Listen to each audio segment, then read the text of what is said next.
Hello, स्वागत है आप सभी का मेरे यूट्यूब चैनल वांगशी एंड टाइमलेस में। तो कैसे हैं आप सब? उम्मीद करती हूँ आप सभी स्वस्थ होंगे। सो फाइनली मैं अनवांटेड ओमेगा हस्बैंड का सेकंड सीजन लेके आ गई हूँ and I really don't know कि आप लोगों को ये पसंद आएगा कि नहीं आएगा। Still I will try my best. और खास करके ये जो स्टोरी है उसमें आपको देखने को मिलेगा ऑब्सेशन, रेग्रेट और जेलस लाल वांगजी। सो बेसिकली ये जो फैन फिक्शन होने वाला है ये पूरे इमोशंस का कॉकटेल होने वाला है। और जो लोग मेरे चैनल पे फर्स्ट टाइम विजिट कर रहे हैं तो आप लोग इसका फर्स्ट सीजन मेरे चैनल में जाके सुन सकते हैं। तो सीधा चलते हैं हमारी स्टोरी लाइन पे। कहानी की शुरुआत में हम देखते हैं एक कमरा जो पूरा अंधकार में पड़ा हुआ है। उसी कमरे में एक पर्सन है जो शायद अभी सोया हुआ है और उसे देख के लग रहा है शायद वो कोई डरावना सपना देख रहा है। उसकी आंखें कम्प्लीटली बंद है लेकिन जो आई बॉल है वो कंटिन्यूसली मूव कर रहा है। इट मीन शायद अभी वो कोई सपना दिख रहा है जो शायद बहुत ज़्यादा डरावना है या फिर बहुत ज़्यादा हार्ट ब्रेकिंग।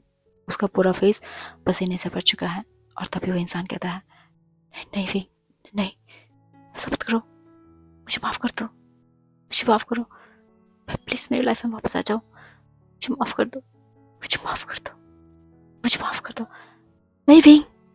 इतना कह के वो पर्सन उठ जाता है और ये पर्सन और कोई नहीं, ये हमारा लालवांग जी है। और फ्रेंड्स मैं बता दूं कि ये एक रिवर्स स्टोरी है और मॉडर्न एफएफ है। Back to story.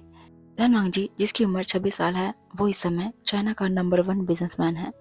वो अपने फैमिली के बिजनेस के साथ साथ अपना एक प्राइवेट बिजनेस भी चलाता है, यानी कि वो अपने प्राइवेट बिजनेस का सीईओ है।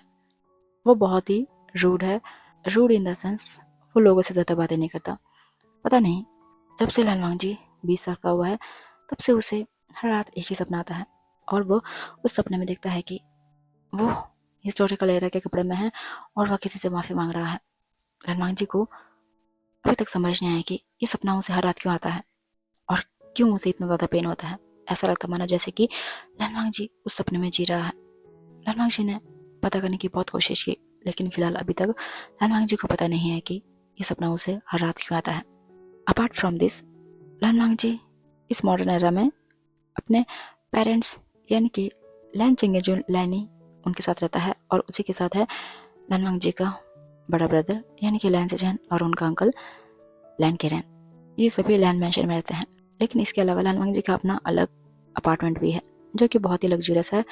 और लनवांग जी जब भी लो फील करता है या फिर वो बहुत ज़्यादा डिप्रेस हो जाता है तो उस समय वो अपने अपार्टमेंट में जाता है। तो हम देखते हैं लनवांग जी उठकर अपने बेड में बैठ चुका है और बहुत गहरी गहरी सांस ले रहा है। तभी वो उठता है और फिर सीधा वॉशरूम चला जाता है। वहाँ पे वो ठंडे पानी से शावर लेता है। शावर लेने के बाद लानवांग जी शीशे के सामने खड़ा हो जाता है और फिर खुद को देखता है और कहता है, कौन कौन हो तुम? क्यों मेरे सपने में आते रहते हो हर बार? क्या मैं तुम्हें जानता हूँ? लेकिन वो सपना ऐसा लगता मानो जैसे कि वो मैं ही हूँ जिसने तुम्हारे साथ ये सब किया। क्या है ये? मुझे कुछ समझ नहीं आ रहा है। मैं तुम्हें बहुत टाइम से वो ढूंढने की कोशिश कर रहा हूँ लेकिन तुम मुझे कहीं नहीं मिल रही। मुझे लगता है अगर ऐसे ही चलता रहा तो मैं पागल हो जाऊंगा। कौन हो तुम? मुझे जानना है।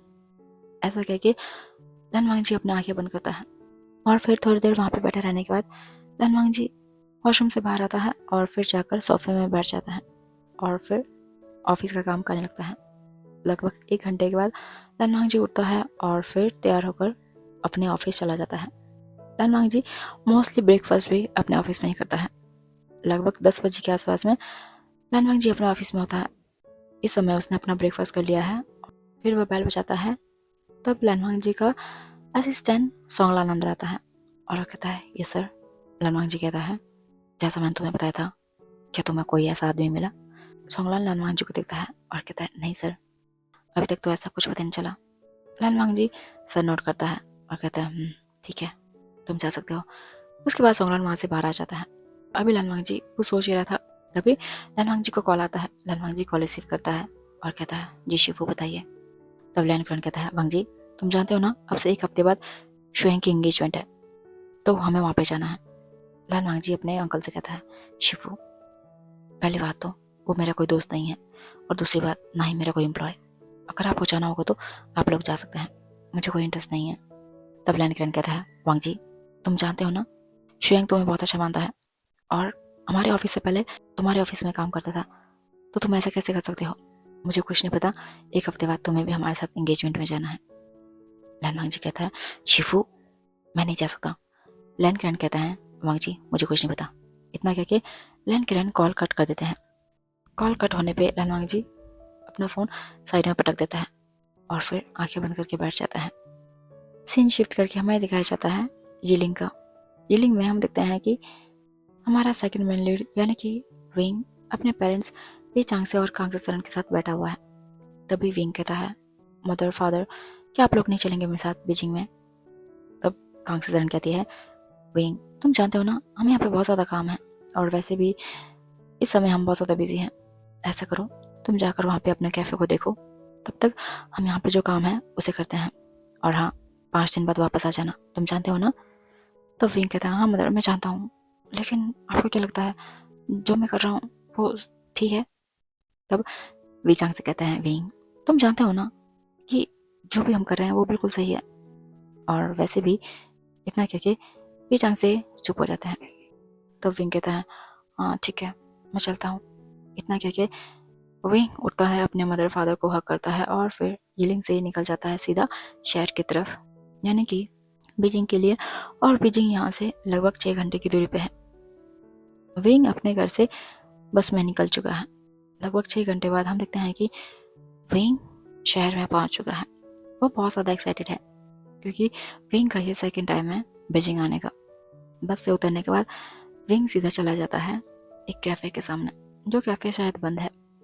विंग अपने पॉकेट से की निकालता है और फिर उस कैफ़े को खोलता है। विंग देखता है कि ये कैफ़े ज़्यादा बड़ा नहीं है, लेकिन जितना भी है विंग के लिए सफिशिएंट है। उसके बाद विंग अंदर आता है और फिर उसके बाद कैफ़े को थोड़ा सा क्लीन करने लगता है। दरअसल विंग ने कैफ़े रेंट पे लिया हुआ है और फिलहाल विंग इस कैफ़े को प्रॉपर तरीके से क्लीन करने और सामान को अच्छे से रखने के लिए आया हुआ है। और जो कैफ़े है वो लगभग 10 दिन के अंदर प्रॉपर तरीके से ऑपरेशनल हो जाएगा, क्योंकि उससे पहले विंग को बहुत ज़्यादा काम करना है। उसके बाद विंग अपने सफाई में लग जाता है। वहीं दूसरी तरफ हम देखते हैं कि लनवांग जी भी अपने ऑफिस से घर आ चुका है और फिर वह अपने कमरे में बैठा हुआ है। लगभग रात के 10 बजे अभी लनवांग जी बैठा ही था कि तभी उसके दरवाजे पे दस्तक होता है। लनवांग जी दरवाजे को देखता है, तब वहाँ से लैनी अंदर आती है और कहती है, अजान क्या हुआ, क्या तुम्हें फिर से वही सपने आ रहे हैं? लनवांग जी सर नोट करता है और कहता है, यस मदर। तब लैनी कहती है, अजान तुम टेंशन मत लो, हो सकता है शायद वो सपना बस यूं ही आ रहा हो। लैनवांग जी दोबारा से सर नोट करता है और कहता है, हो सकता है। तब लैनी कहती है, वैसे तुम जानते हो ना, तुम्हारे अंकल ने तुम्हें बताया होगा कि अब से 1 हफ्ते बाद शुएंग की एंगेजमेंट है, तो बेटा तुम्हें भी जाना है। लैनवांग जी अपनी मदर को देखता है और कहता है, आप सभी लोग शुएंग के पीछे क्यों पड़ गए हैं? मैंने कहा है कि मुझे जाना नहीं है, तो आप लोग मुझे फोर्स क्यों कर रहे हैं? तब लैनी कहती है, वांग जी तुम जानते हो ना कि लैन किरण शुएंग से बहुत प्यार करते हैं, क्योंकि शुएंग ने एक बार उन्हें बचाया था। तब लैनवांग जी कुछ याद करता है तो हमें दिखाया जाता है एक फ्लैशबैक। अब से लगभग 5 साल पहले लैन किरण अपने ऑफिस से घर लौट रहे थे। तभी अचानक से उनको हार्ट अटैक आता है, जिस कारण से वो अपने गाड़ी का बैलेंस नहीं बना पाते और सीधा दीवार से टकरा जाते हैं। ये एक सुनसान रास्ता था और उस समय उनकी हेल्प करने के लिए कोई था नहीं वहाँ पे। तभी अचानक से शुयांग, जो कि शायद अपने ऑफिस से ही लौट रहा था, वो एकदम से अपनी कार रोक के आता है लैन किरण के पास। तो देखता है कि लैन किरण उनका जो नब्ज है बहुत धीमी पड़ गई है। उसके बाद शुयांग बिना समय गवाए लैन किरण को सीपीआर देना स्टार्ट करते हैं और साथ ही साथ वो, और जब तक हॉस्पिटल के लोग नहीं पहुंचते वहाँ पे, तब तक शुयांग कंटिन्यूसली लैन किरण को चेस्ट कंप्रेशन देते जाता है, यानी कि लगभग आधे घंटे तक। आधे घंटे बाद लैन किरण को हॉस्पिटल में शिफ्ट कराया जाता है और फिर उसी के साथ साथ लैन फैमिली को इन्फॉर्म किया जाता है। जैसे ही लैन फैमिली वहाँ पे आती है, तब डॉक्टर उन्हें बताता है कि अगर शायद इस समय शुयांग नहीं होता तो लैन किरण जिंदा नहीं होते। इसीलिए तब से लैन किरण और उसकी पूरी फैमिली शुयांग से बहुत प्यार करती है और साथ ही साथ उन्हें ये भी पता है कि शुयांग एक अनाथ है, यानी कि वो ऑर्फनेज में पला बड़ा है और उसकी उम्र अभी 24 साल है। लैन किरण शुयांग को देख के बहुत खुश होते हैं और फिर ठीक होने के बाद शुयांग को बहुत ज़्यादा आशीर्वाद देते हैं। शुयांग एक बहुत ही हम्बल पर्सन है। वो लोगों से ज़्यादा बात नहीं करता, लेकिन हाँ, वो अपने से बड़ों की बहुत रिस्पेक्ट करता है। सब कुछ हो जाने के बाद शुएंग हॉस्पिटल से चला जाता है, लेकिन वो हर दिन लैन किरण को देखने आता है जब तक कि लैन किरण डिस्चार्ज नहीं हो जाते। फ्लैशबैक यहीं पे एंड हो जाता है। तब लनवांग जी कहता है, ठीक है मदर, मैं देखूंगा। ये सुनने के बाद लैनी लनवांग जी के फोrehead पे किस करती है और कहती है, ठीक है सो जाओ। इतना कह के लैनी अपने कमरे में चली जाती है। लनवांग जी अपने बिस्तर में आता है और फिर आंखें बंद करके सो जाता है। तो हम देखते हैं कि अभी लगभग रात के 1 बज चुके हैं और लनवांग जी अभी दोबारा से शायद सपना दिख रहा है। उसके पूरे फेस से पसीना निकल रहा है और साथ ही साथ लनवांग जी उसके एक्सप्रेशन बता रहे हैं कि लनवांग जी बहुत ज़्यादा घबराया हुआ है। सपने में हम देखते हैं कि लनवांग जी एक सभा हॉल में है। वहाँ पे बहुत सारे लोग हैं, लेकिन उसी के बीचों बीच एक लड़का है जो कि देखने में बहुत ज़्यादा खूबसूरत है, लेकिन उसकी आंखें पूरी आंसू से भरी हुई है और साथ ही साथ उसके बगल में एक छोटा बच्चा है जिसे देखकर साफ पता चल रहा है कि शायद वो मर चुका है। उसकी पूरी बॉडी पीली पड़ चुकी है और साथ ही साथ पूरा शरीर अकड़ चुका है। वो पर्सन कंटिन्यूसली लनवांग जी को घूरे जा रहा है। सीन शिफ्ट होता है। अगले सीन में लनवांग जी दिखता है कि वो एक कमरे में है और वो किसी के पास जाने की कोशिश कर रहा है। तभी वो पर्सन एकदम से पीछे मुड़ता है और कहता है, आप यही चाहते थे ना कि मैं आपसे दूर हो जाऊँ? ठीक है, यही सही, मैं आपके साथ नहीं रहूँगा और ना ही मैं आपको कभी माफ़ करूँगा। मेरी तरफ से आपको यही पनिशमेंट है कि पूरी ज़िंदगी अपने आप को कोसो। मैं चाहता हूँ कि जैसे मैं आपके प्यार के लिए तरसा था, वैसे ही आप भी मेरे प्यार के लिए तरसो। आप हर दिन नफरत की आग में चलो, अपने ही नफरत की आग में। तभी सीन शिफ्ट होता है। लनवांग जी इस समय देखता है कि वो एक कोल्ड केव में है। ये जगह बहुत ठंडी है। लनवांग जी अभी मेडिटेशन की पोजीशन में बैठा हुआ है, लेकिन उसकी आंखें पूरी तरीके से नम है। उसके शरीर में जख्मों के घाव हैं जो शायद हील हो चुके हैं, लेकिन कुछ एक हैं जो शायद हील नहीं हुए। लेकिन लनवांग जी का मन बहुत ज़्यादा बेताब है। उसे खुद पे ही गुस्सा आ रहा है। अब सीन शिफ्ट होता है। लनवांग जी इस समय एक कमरे में है। ये कमरा बहुत सुनसान है। ऐसा लग रहा है जैसे कि इस कमरे की खामोशी लनवांग जी को अंदर से खाई जा रही है। तभी हम देखते हैं सामने एक लड़का है, उसके हाथ में बच्चा है और वो कह रहा है, चांगफू देखो, हमारा बेबी बीमार है, हमें इसका जल्दी से इलाज करना होगा। लेकिन ये लनवांग जी कुछ नहीं कह पाता। अब फिर से सीन शिफ्ट होता है।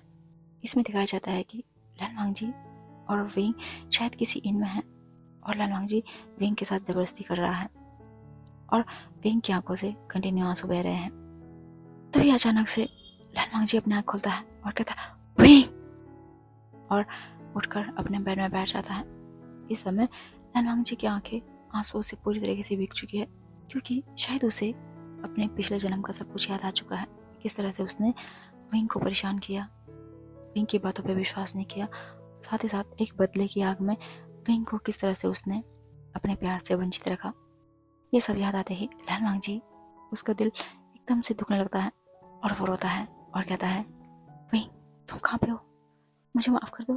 क्या मेरी गलती इतनी ज़्यादा थी कि मैं इस जन्म में भी उसी पल को याद कर रहा हूँ? लेकिन पश्चाताप करने के अलावा मेरे पास और कुछ भी चारा नहीं है। तुम भी मेरे पास नहीं हो। विंग, क्या तुम मुझे माफ़ नहीं कर सकते? प्लीज़ विंग, मुझे माफ़ कर दो, मुझे माफ़ कर दो प्लीज़ विंग। ऐसा कह के लनवांग जी अपने दोनों हाथों को अपने फेस में रखकर रोता है। लगभग 2 घंटे तक रोने के बाद लनवांग जी दोबारा से अपनी आंखें बंद करता है और फिर सोने की कोशिश करता है। वहीं दूसरी तरफ हम देखते हैं कि विंग इस समय अपने अपार्टमेंट में सोया हुआ है और वो भी शायद कोई सपना देख रहा है। और तभी अचानक से विंग की आंखें खोलती है। एकदम से वो उठ के बैठ जाता है। तभी वो महसूस करता है कि उसकी आंखें पूरी तरह से नम है और उसके फेस पे पूरा आंसू लगा हुआ है। विंग अपना आंसू पोंछता है और कहता है, ये क्या था? वो कौन है वो इंसान? और मुझे अपने दिल में इतना दर्द क्यों हो रहा है? क्यों हो रहा है? इतना कह के विंग अपने सीने में अपना हाथ रखता है तो वो महसूस करता है कि उसका दिल बहुत फास्ट भाग रहा है, जैसे मानो वो विंग से कुछ कहना चाहता है। विंग उसे अपने दिल में बहुत घबराहट फील हो रही है। इस समय विंग की उम्र 23 साल है और अभी लगभग 2-4 महीनों से विंग को महीने में या फिर 2 महीने में एक बार ऐसे सपने आते रहते हैं जिसमें वो देखता है कि वो शायद किसी हिस्टोरिकल एरा में है। उसे कंप्लीट सपना याद नहीं रहता, लेकिन फिर भी वो सपना देखने के बाद विंग को ऐसा लगता मानो जैसे कि उसकी लाइफ में किसी चीज़ की कमी है। कोई तो चीज़ है जो उसे अपनी लाइफ में चाहिए, लेकिन विंग नहीं जानता कि वो क्या चीज़ है, क्या चीज़ है ऐसी जिसको कि विंग को अपनी लाइफ में लाना है। विंग काफ़ी देर तक ऐसा ही रहता है और फिर उसके बाद वो भी सो जाता है। तो हम देखते हैं अगली सुबह हो चुकी है और लानवांग जी इस समय अपने ऑफिस में बैठा हुआ है। तभी सोंगलान अंदर आता है और कहता है, सर हमारी मीटिंग है वैन कॉर्पोरेशन के साथ। लानवांग जी अपना सर नोट करता है और फिर सोंगलान के साथ निकल जाता है सीधा मीटिंग हॉल में। हम देखते हैं कि इस समय मीटिंग हॉल में वैन चाओ, वैन रोहान और वैन जूली बैठे हुए हैं। लानवांग जी को आते देखते ही वो तीनों खड़े हो जाते हैं। फिर लानवांग जी अपनी सीट में जाके बैठ जाता है और उसके बाद उनकी मीटिंग शुरू हो जाती है। लगभग 2 घंटे चलने के बाद उनकी मीटिंग खत्म होती है और फिर लानवांग जी वहाँ से बाहर निकल ही रहा था। तभी वैन रोहान कहता है, मिस्टर लान मुझे आपसे कुछ बात करनी थी। लानवांग जी वैन रोहान को देता है और कहता है, आप मेरे केबिन आ सकते हैं। इतना कह के लानवांग जी वहाँ से चला जाता है। तभी वैन रोहान अपने बच्चों से कहता है, तुम दोनों ऑफिस चले जाओ, मैं अभी आता हूँ। इतना कह के वैन रोहान लानवांग जी के ऑफिस में चला जाता है और फिर सीधा लानवांग जी के ऑफिस का दरवाज़ा नॉक करता है। फिर लानवांग जी कहता है, जस्ट कम इन। फिर वैन रोहान अंदर जाता है और लानवांग जी के सामने चेयर में बैठ जाता है। तब लानवांग जी कहता है, यस मिस्टर रोहान बताइए। तब वैन रोहान कहता है, मिस्टर लान मैं चाहता हूँ कि मैं आपकी कंपनी के साथ हमारे जो टर्म्स हैं वो और अच्छे बनाऊँ, तो इसलिए मैं। लानवांग जी वैन रोहान की बात सुनता है। तब वो एक स्माइल करता है और कहता है, तो आप चाहते हैं कि मैं आपकी बेटी के साथ शादी कर लूँ? ये सुन के वैन रोहान एक पल के लिए हैरान होता है, लेकिन अगले ही पल सर नोट करता है और कहता है, जी हाँ मैं चाहता हूँ कि आप मेरे 2 बच्चे वैन निंग या फिर वैन किंग दोनों में से किसी एक से शादी कर लें। ये जस्ट एक बिजनेस मैरिज होगा, यानी कि बस नाम मात्र का।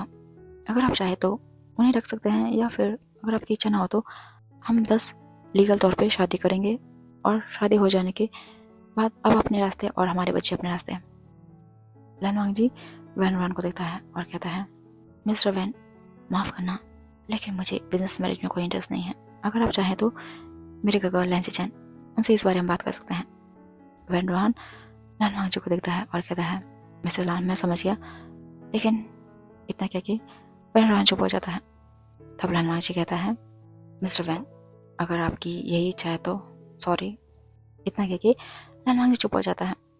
वैन रोहान समझ जाता है कि शायद लानवांग जी वो नहीं मानने वाला, इसलिए वो कहता है, ओके मिस्टर लान अब मैं चलता हूँ। इतना कह के वैन रोहान उठता है और फिर लानवांग जी के कैबिन से बाहर चला जाता है। वैन रोहान को जाते हुए देखकर लानवांग जी एक स्मक करता है। वहीं दूसरी तरफ हम देखते हैं कि विंग दोबारा से अपने कैफे में आया हुआ है और उसकी सफाई करने में बहुत ज़्यादा बिजी है, जिस कारण से विंग को पता ही नहीं चलता कि कब सुबह से शाम हो चुकी है, यानी कि अभी शाम के 5 बज चुके हैं और विंग को खाने पीने का कोई भी ध्यान नहीं है। उसके बाद तभी विंग के फ़ोन में कॉल आता है। विंग कॉल रिसीव करता है और कहता है, यस मदर। तब कांग्रेसन कहती है, विंग क्या तुमने खाना खाया? तब विंग कहता है, नहीं मदर अभी तो ज़्यादा टाइम भी नहीं हुआ है। तब कांग्रेसन कहती है, विंग बच्चा तुम कितना काम करोगे, एक बार टाइम देखो। तब विंग कहता है, रुको मदर। उसके बाद विंग जैसे ही फ़ोन देखता है तब उसका मुंह खुला का खुला रह जाता है, क्योंकि अभी शाम के 5 बज चुके हैं। तब विंग कहता है, ओ ओ ओ शिट मदर अभी तो 5 बज गए हैं, मुझे लगा अभी बस 12-1 बजे होंगे। तब कांस्टेंट कहती है, विंग बेटा मैंने तुम्हें कितनी बार कहा है कि तुम अपना ध्यान रखो, और देखो तुम अपना ध्यान नहीं रखते। तुम जानते हो ना कि तुम जल्दी से बीमार हो जाते हो, तो तुम्हें अपना हेल्थ का ध्यान रखना चाहिए। विंग कहता है, ठीक है मदर प्लीज़ मुझे मत डांटो, मैं खाना खाता हूँ ना अभी, अभी फ़ोन रखो मैं खाना खाने जा रहा हूँ। इतना कह के विंग कॉल कट करता है और फिर सीधा कैफे से बाहर आता है। वहाँ से उसे बंद करके अपने अपार्टमेंट में भाग जाता है, क्योंकि यहाँ से विंग का अपार्टमेंट लगभग 15 मिनट की दूरी पे है।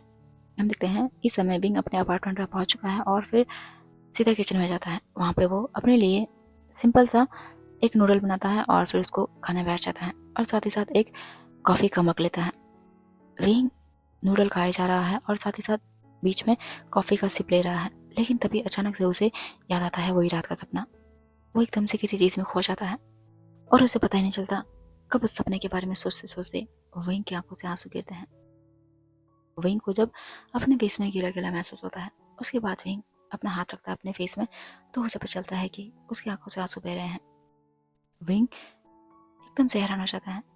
फिर वो सोचता है ये क्या है, वो सपना क्यों आता है मुझे आजकल। विंग कुछ देर सोचता है और फिर उसके बाद वो अपना मूड ठीक करने के लिए अपना मोबाइल निकालता है और फिर उसमें वीडियो देखना स्टार्ट करता है। और वीडियो देखते देखते विंग अपना कॉफ़ी और नूडल पूरा ख़त्म कर देता है। उसके बाद वो जाता है किचन में, उसको रखता है और बर्तन को धोने के बाद वो आके अपने कमरे में बैठकर सीधा लेट जाता है। तो हम देखते हैं ऐसे ही देखते देखते अब 5 दिन गुजर चुके हैं और विंग दोबारा से शहर से यानी कि बीजिंग से अपने गांव यिलिंग जा चुका है। इसी के साथ साथ हम देखते हैं कि लान वांगजी वो भी अपने काम में काफ़ी ज़्यादा बिजी हो गया है और ऐसे करके लगभग 6 दिन बीत जाते हैं।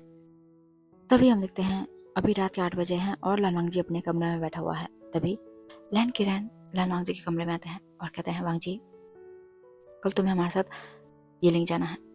लान वांगजी लैन किरण को देखता है और कहता है यिलिंग क्यों। तब लैन किरण कहता है मैंने तुम्हें कहा था ना कि शुएंग की एंगेजमेंट है, तो वो वहीं पे है। लान वांगजी कहता है अंकल मैंने कहा था कि अगर एंगेजमेंट यहाँ पे होगी तो मैं जाऊँगा, यिलिंग मैं नहीं जाने वाला, मुझे बहुत काम है। लैन किरण कहता है वांगजी तुम्हें चलना होगा। लैन वांगजी अंकल को देखते हैं और कहते हैं अंकल मुझे बहुत ज़रूरी काम है। इतना कह के लैन वांगजी लैपटॉप में अपना काम करने लगता है।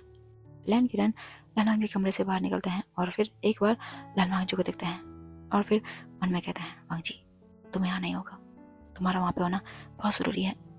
इतना कह के लैन किरण एक छोटी सी स्माइल करता है और फिर वहाँ से निकल आता है। दूसरी तरफ हम देखते हैं कि यिलिंग में विंग के घर को बहुत ही सुंदर तरीके से डेकोरेट किया गया है क्योंकि कल विंग की एंगेजमेंट है और वो भी शुएंग से। तो जी हाँ, यहाँ पे विंग और शुएंग की एंगेजमेंट है। दरअसल शुएंग जैसे कि मैंने पहले बताया वो एक ऑर्फनेज में रहता है, लेकिन वो नेचर से बहुत अच्छा है और जो ऑर्फनेज है वो विंग के घर के बहुत पास है। तो शुएंग बचपन से ही विंग को बहुत प्यार करता था और विंग ये बात जानता है, लेकिन विंग के मन में शुएंग को लेकर ऐसी कोई भी फीलिंग्स नहीं है। वो बचपन से ही शुएंग को बहुत अच्छा फ्रेंड मानता था, लेकिन जैसे जैसे विंग बड़ा होता गया तो विंग को पता चल गया कि शुएंग उसके लिए कोई फीलिंग रहता है। इस कारण से विंग शुएंग से लिमिटेड बातें करना स्टार्ट करता है जो कि शायद शुएंग को पसंद नहीं आती और उसको काफ़ी ज़्यादा हर्ट फील होता है। वहीं वी चांग से और कांग से शुएंग से बहुत ज़्यादा प्यार करते हैं। शायद वो विंग से भी ज़्यादा शुएंग से प्यार करते हैं क्योंकि शुएंग बहुत ज़्यादा रिस्पॉन्सिबल लड़का है।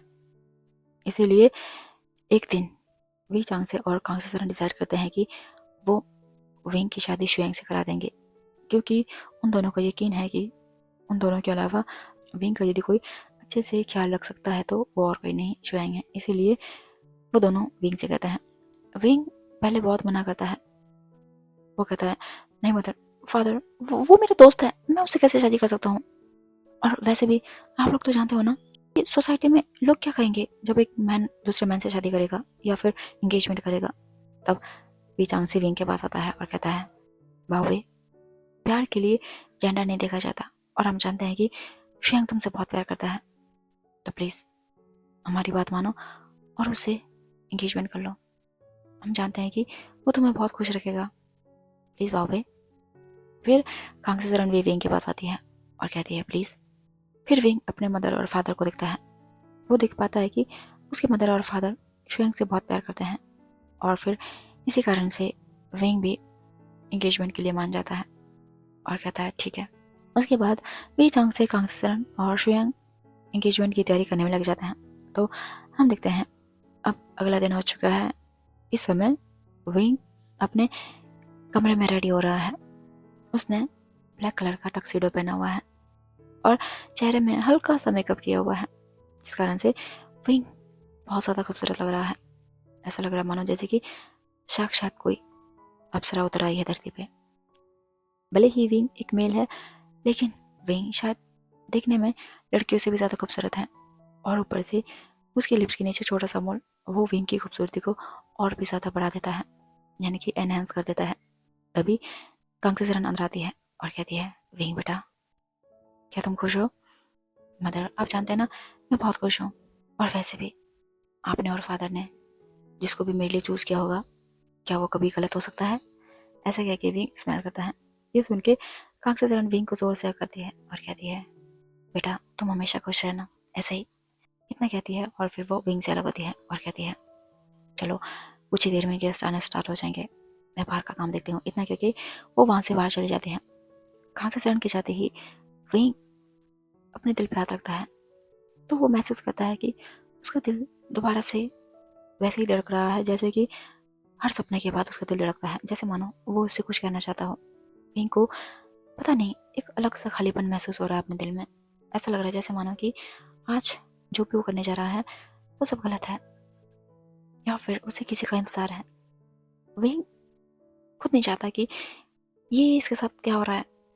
उसे ये फीलिंग बिल्कुल पसंद नहीं। उसे लिटरली अपने इस फीलिंग से घिन आती है, या फिर यूँ कहो गुस्सा आता है उस पर। लेकिन विंग चाह कर भी अपने उस फीलिंग को अवॉइड नहीं कर सकता। वहीं दूसरी तरफ हम देखते हैं कि लैन किरण, लैन सिचन, लैन ये और लैन चिंगेजुन इस समय यिलिंग के लिए निकल चुके हैं और अब से ठीक 1 घंटे बाद वो लोग यिलिंग में पहुंच जाएंगे। अभी लैन किरण कुछ सोचते हैं और कहते हैं चिंगेजुन तुम्हें क्या लगता है क्या लानांगजी आएगा? तब लैन चिंगेजुन कहता है गगो मुझे वैसे लगता नहीं कि वो आएगा, तो अब हम क्या करें? और वैसे भी आप जानते हैं ना कि वो कितना जिद्दी है, अगर उसने एक बार ठान ली कि वो ये नहीं करेगा तो वो नहीं करने वाला।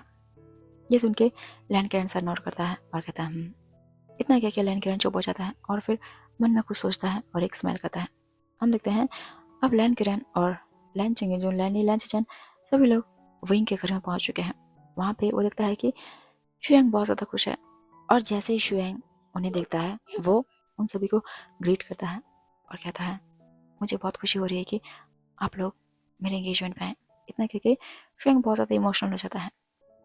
तब लैन किरण आता है शुयांग के पास और कहते हैं तुम ऐसा क्यों लगा कि हम तुम्हारे एंगेजमेंट में नहीं आएंगे? हाँ, हमने तुम्हें कहा है ना कि तुम हमारे बेटे जैसे हो। ये सुन के शुयांग उसकी आंखें हल्की सी भर आती हैं, तो वो कहता है वैसे क्या सर नहीं आए? तब लैन किरण कहता है वो इस समय थोड़ा सा बिजी है, अभी वो थोड़ी देर में पहुंच जाएगा। शुयांग ये सुन के सर नोट करता है और कहता है ठीक है, फिलहाल आप लोग जाके अंदर आराम कर लीजिए क्योंकि अभी एंगेजमेंट के लिए काफ़ी टाइम है। इतना कह के शुयांग उन चारों को घर के अंदर लाता है और उन सभी को वो रूम दिखा ही रहा था। तभी अचानक से लैन किरण को अपने सीने में बहुत दर्द होता है। वो एकदम से अपना हाथ अपने सीने में रखते हैं और फिर अचानक से ज़मीन पे गिर जाते हैं और बहुत ही गहरी गहरी सांस लेते हैं और कहते हैं शिचैन। इतना कह के लैन किरण बेहोश हो जाता है। लैन किरण को बेहोश होता देख सभी लोग पैनिक करने लगते हैं। विंग की पूरी फैमिली में आ जाती है भागते भागते। उसके बाद लैन शिचैन लैन किरण को बेड पे रखता है और उनका हाथ चेक करता है तो देखता है कि बॉडी का टेम्परेचर तो नॉर्मल है लेकिन अभी भी वो बेहोश है। उसके बाद शुयांग जाता है और फिर पानी का ग्लास लेके आता है और थोड़ी बहुत पानी की चीटें लैन किरण के फेस पे करता है। उसके बाद लैन किरण हल्की हल्की अपने आँख खोलता है और कहता है शिचैन, वांग जी। इतना कह के लैन किरण दोबारा से बेहोश हो जाता है। तभी लैन चिंगेजुन कहता है शिचैन जल्दी से वांग जी को कॉल करो और उसे कहो कि यहाँ पे जल्दी से आ जाए। लैन चिचन जल्दी से अपना फ़ोन निकालता है और फिर लनवांगजी को कॉल करता है। लगभग तीसरे कॉल पे लनवांगजी कॉल रिसीव करता है और कहता है गगा क्या हुआ? तब लैन चिचन कहता है वांगजी अंकल की तबीयत बहुत ख़राब है, तुम्हें यहाँ पे आना होगा यिलिंग में। लैन वांगजी एकदम से अपनी चेयर से खड़ा हो जाता है और कहता है क्या हुआ शिफू को? तब लैन चिचन कहता है शिफू अचानक से बेहोश हो गए हैं और वो होश में आने पर बस तुम्हारा नाम ले रहे हैं, तुम्हें जल्दी से आना होगा। लैन वांगजी कहता है ठीक है, आप मुझे एड्रेस भेज दो। इतना कह के लनवांग जी अपना कोट लेता है और फिर सीधा अपने ऑफिस से निकल जाता है। सोंगलान लनवांग से कहता है सर आप कहाँ जा रहे हैं? तब लनवांग जी कहता है सोंगलान मेरे साथ चलो। इतना कह के सोंगलान और लनवांग जी यिलिंग के लिए निकल जाते हैं। लनवांग जी अपनी गाड़ी को इतना फास्ट भगाता है कि 6 घंटे का सफ़र लनवांग जी 4 घंटे में ही कंप्लीट कर देता है। और हम देखते हैं कि 4 घंटे बाद लनवांग जी यिलिंग में पहुँचता है। यिलिंग में पहुँचते ही लनवांग जी उसे ये जगह थोड़ा सा जाना पहचाना लगता है, लेकिन लनवांग जी ज़्यादा माइंड नहीं करता और फिर सीधा चला जाता है विंग के घर में। वो वहाँ पे मौजूद जो गेस्ट हैं उन लोगों से पूछता है कि लैन फैमिली कहाँ पे है? तो उनमें से कोई एक गेस्ट उन्हें बता देता है कि इस समय लैन किरण और उसकी पूरी फैमिली कहाँ पे है। लनवांग जी भागता भागता सीधा जाता है लैन किरण के पास। तो देखता है कि आसपास बहुत सारे लोग हैं, लेकिन लनवांग जी का ध्यान किसी पे नहीं जाता और फिर वो सीधा जाता है लैन किरण के पास और कहता है शिफू शिफू क्या हुआ आपको? क्या आप ठीक है? फॉर गॉड सेक मैंने आपको कितनी बार कहा है कि आपको कहीं पे भी नहीं जाना, आपके घर पे नहीं रह सकते, जरूरी आपको इतना ही ले रहे आने के लिए। ऐसे कहके लैन वांग जी अपने अंकल को डांट रहा होता है। और लैन वांग जी को अपने अंकल को ऐसे बच्चों की तरह डांटना देख के सभी लोग वो थोड़ी सी स्माइल करते हैं। वही विंग जो कि एकटक लैन वांग जी को देखे जा रहा है और उसकी आंखों से कंटिन्यू आंसू बह रहे हैं। विंग उसे नहीं पता कि लैन वांग जी को देखकर उसे अपने मन में क्यों दर्द हो रहा है। भले ही विंग लैन वांग जी को फर्स्ट टाइम देख रहा है, लेकिन विंग को ऐसा लगता मानो जैसे कि वो काफी सालों से उसके साथ रहता आया है। लैन वांग जी को देखकर विंग को अपने मन में एक सुकून सा फील होता है और साथ ही साथ बहुत गुस्सा आता है। विंग अपने ही इमोशंस को नहीं समझ पा रहा है कि उसे एग्जैक्टली कैसा फील हो रहा है। तभी लैन वांग जी कहता है, शिफू अभी चलिए मेरे साथ। इतना कहके लैन वांग जी अपने शिफू को उठाता है। तभी लैन किरण लैन वांग जी का हाथ पकड़ते हैं और कहते हैं, वांग जी अब वैसे भी एंगेजमेंट के लिए बस आधा घंटा बाकी है, एंगेजमेंट होने के बाद हम चले जाएंगे। लैन वांग जी अपने अंकल को डिसबिलीव में देखता है। तभी लैन चेंगे चुनाते हैं और फिर लैन वांग जी के कंधे पे हाथ रखते हैं और कहते हैं, वांग जी गगा सही कह रहे हैं, बस आधे घंटे में अब हम लोग यहाँ से निकल जाएंगे। लैन वांग जी अपनी आंख बंद करता है और अपने गुस्से को घूंट को पीता है और कहता है, ठीक है। फिलहाल इस समय लैन वांग जी को फालतू के एंगेजमेंट में कोई भी इंटरेस्ट नहीं है। फर्स्ट ऑफ ऑल उसे विंग को तलाशना है और उसके बाद, और उससे भी बड़ी बात, इस समय उसकी शिफू की तबीयत खराब है और वो अपने शिफू से बहुत प्यार करता है। इसीलिए लैन वांग जी को किसी भी चीज में कोई इंटरेस्ट नहीं आता। तभी लैन चंगेजुन वीचांग से पास जाता है और कहता है, सॉरी हमारी वजह से आपका पूरा सेलिब्रेशन जो है वो खराब हो गया। तब वीचांग से अपना हाथ जोड़ते हैं और कहते हैं, नहीं ऐसी कोई बात नहीं है। तब लैन वीचांग से के सामने जाती है और कहती है, अब आप लोग रिचुअल स्टार्ट कर सकते हैं, वैसे भी गगा थोड़े से ठीक है। कांग से सरन और वीचांग से सर नोट करते हैं और फिर सभी लोग एक एक करके उस कमरे से बाहर आते हैं। अब इस समय उस कमरे में केवल लैन किरण और लैन वांग जी है। तब लैन किरण कहता है लैन वांग से, वांग जी चलो हम भी बाहर चलते हैं। वांग जी कहता है, शिफू क्या आप बच्चे हो, आपको पता नहीं चलता कि आपकी तबीयत खराब है। तो लैन किरण लैन वांग जी के हाथों को पकड़ता है और कहता है, वांग जी क्या तुम अपने शिफू की बात नहीं मानोगे। लैन वांग जी अपनी आई रोल करता है और कहता है, ठीक है चलो। इतना कह के लैन वांग जी अपने शिफू को उठाता है और फिर उनका हाथ थामे हुए उन्हें बाहर लाता है, यानी कि जो बाहर गार्डन एरिया है वहां पे लाता है और फिर उन्हें एक चेयर पे बिठा देता है और फिर खुद भी उनके साइड में बैठ जाता है। उसके बाद लैन वांग जी की नजर जाती है सीधा स्टेज पे। वो दिखता है कि सामने दो लोग पीठ करे हुए खड़े हुए हैं और उन्हीं के साथ में प्रीस्ट खड़ा हुआ है। तो प्रीस्ट उन दोनों को रिंग लगाने के लिए कहता है। उसके बाद वो दोनों पर्सन यानी कि शुएंग और उसका पार्टनर आमने सामने आते हैं। इस समय शुएंग का फेस लैन वांग जी साइड से देख पाता है और वहीं दूसरे पर्सन का फेस भी लैन वांग जी देख पाता है। और जैसे ही लैन वांग जी उस दूसरे पर्सन का फेस देखता है, उसके तो मानो पैर तले जमीन खिसक जाती है। वो एक टक बस उस पर्सन को देखे जा रहा है, क्योंकि ये पर्सन और कोई नहीं, विंग है। वही विंग जिसकी तलाश वो शायद सालों से करता आ रहा है और अब धीरे धीरे करके उसकी आंखों से आंसू बहने लगते हैं। वहीं दूसरी तरफ शुएंग एक स्माइल करता है और फिर विंग को अंगूठी पहनाता है। उसके बाद विंग भी शुएंग के हाथों में अंगूठी पहनाता है। लैन वांग जी दूर से ये सब देख रहा है, लेकिन उसे अपने दिल में बहुत दर्द महसूस हो रहा है। वो जानता है कि उसने पिछले जन्म में विंग के साथ कैसा बिहेव किया और कैसे उसके साथ वो बदसलूकी करता था। लेकिन इस समय लैन वांग जी को विंग को अपने सामने किसी और का होता देख उसे बहुत दर्द हो रहा है और साथ ही साथ उसे बहुत जलन हो रही है शुएंग से। उसका मन कर रहा है कि वो अभी जाए और शुएंग को स्टेज से सीधा नीचे फेंक दे और जाकर विंग का हाथ थामे और उसको अपने बाहों में ले ले। लैन वांग जी उठने वाला होता है, तभी लैन किरण लैन वांग जी के हाथों को पकड़ते हैं और कहते हैं, वांग जी क्या हो तुम्हें, क्या तुम्हारी आंखों में कुछ घुस गया है। ऐसे कह के इतना कह के लैन किरण लैन वांग जी के फेस को अपने हाथों से पकड़ते हैं। तब लैन वांग जी कहता है, नहीं शिफू सब ठीक है, वो बस शायद कुछ धूल मिट्टी घुस गया है। ऐसे कह के लैन वांग जी वहां से उठ जाता है और फिर वह सीधा घर के अंदर आ जाता है। घर के अंदर आकर वो उसी कमरे में बैठ जाता है जहाँ पे कि लैन किरण बैठा हुआ था। इस समय उसके हाथ की दोनों मुट्ठियां कसी हुई है और फेस पूरा लाल हो चुका है। आंखों से आंसू शायद जो रुकने का नाम नहीं ले रहे और दिल में एक तूफान सा मचा हुआ है। लैन वांग जी रोते हुए कहता है, वी तुम मेरी जिंदगी में आए तो उस समय जिस टाइम तुम किसी और के होने वाले थे। क्यों क्यों विंग? अगर तुम्हें किसी और का ही होना था तो इस समय मेरी जिंदगी में क्यों आए? क्यों आए? मैंने तुम्हारा बरसों से इंतजार किया है और अब जाके तुम मेरे सामने आए, वो भी किसी और के साथ। क्यों विंग? ऐसा क्यों? मैं जानता हूँ कि मैंने तुम्हारे साथ बहुत गलत किया है, लेकिन क्या मुझे माफी नहीं मिल सकती? उस जन्म में तो मुझे माफी नहीं मिली, क्या मैं इस जन्म में भी माफी डिजर्व नहीं करता? अभी अभी अभी प्लीज मुझे माफ कर दो। मैं तुम्हें किसी भी हालत में किसी और का नहीं होने दूंगा। तुम सिर्फ मेरे हो, तुम सिर्फ लालवांग जी से बिलोंग करते हो और ये लालवांग जी तुम्हें किसी और का होने नहीं देगा, चाहे इसके लिए मुझे कुछ भी करना पड़ जाए। कुछ भी मतलब कुछ भी, मैं किसी भी हद तक जा सकता हूँ। ये मेरा तुमसे वादा है। ना कह के लालवांग जी अपने आंसू पोंछता है और फिर उसी कमरे के वॉशरूम में जाता है। वहां पे वो अपने फेस को अच्छे से वॉश करता है और फिर एक बार शीशे में अपना फेस देखता है तो देखता है कि उसकी आंखें लाल हो चुकी है रोने के कारण और साथ ही साथ चेहरा हल्का सा सूज चुका है। लेकिन तभी लालवांग जी एक डेयरी स्मग करता है और कहता है, wing you should be mine, always mine. इतना कह के लालवांग जी वॉशरूम से बाहर आ जाता है और फिर अपना फेस क्लीन करके सीधा पार्टी एरिया में आ जाता है जहाँ पे कि अभी समारोह चला हुआ है।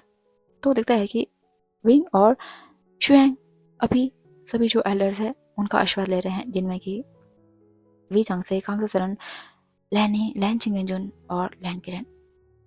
लैन वांग जी दूर से उन दोनों को देखे जा रहा है और जैसे जैसे लैन वांग जी विंग के चेहरे में मुस्कान दिख रहा है, यानी कि एक स्माइल दिख रहा है, वैसे वैसे लैन वांग जी के हाथ की मुट्ठी कसती जा रही है। उसे बिल्कुल पसंद नहीं आ रहा है कि विंग किसी और के साथ कैसे खुश हो सकता है। उसे तो लैन वांग जी के साथ खुश होना चाहिए क्योंकि विंग तो लैन वांग जी का है और लैन वांग जी विंग का। ये सोचते हुए लैन वांग जी को बहुत ज्यादा गुस्सा आ रहा है। तो हम लिखते हैं कि शुएंग विंग को पूरी लैन फैमिली से मिलाता है, तभी उसकी नजर जाती है लैन वांग जी पे। तो वो विंग से कहता है, विंग मेरे साथ चलो। इतना कह के शुएंग विंग को लैन वांग जी के पास लाता है और विंग जैसे ही देखता है लैन वांग जी को, उसे अपने दिल में फिर से वही पेन महसूस होता है जो कि उसने तब फील किया था जब उसने लैन वांग जी को देखा था।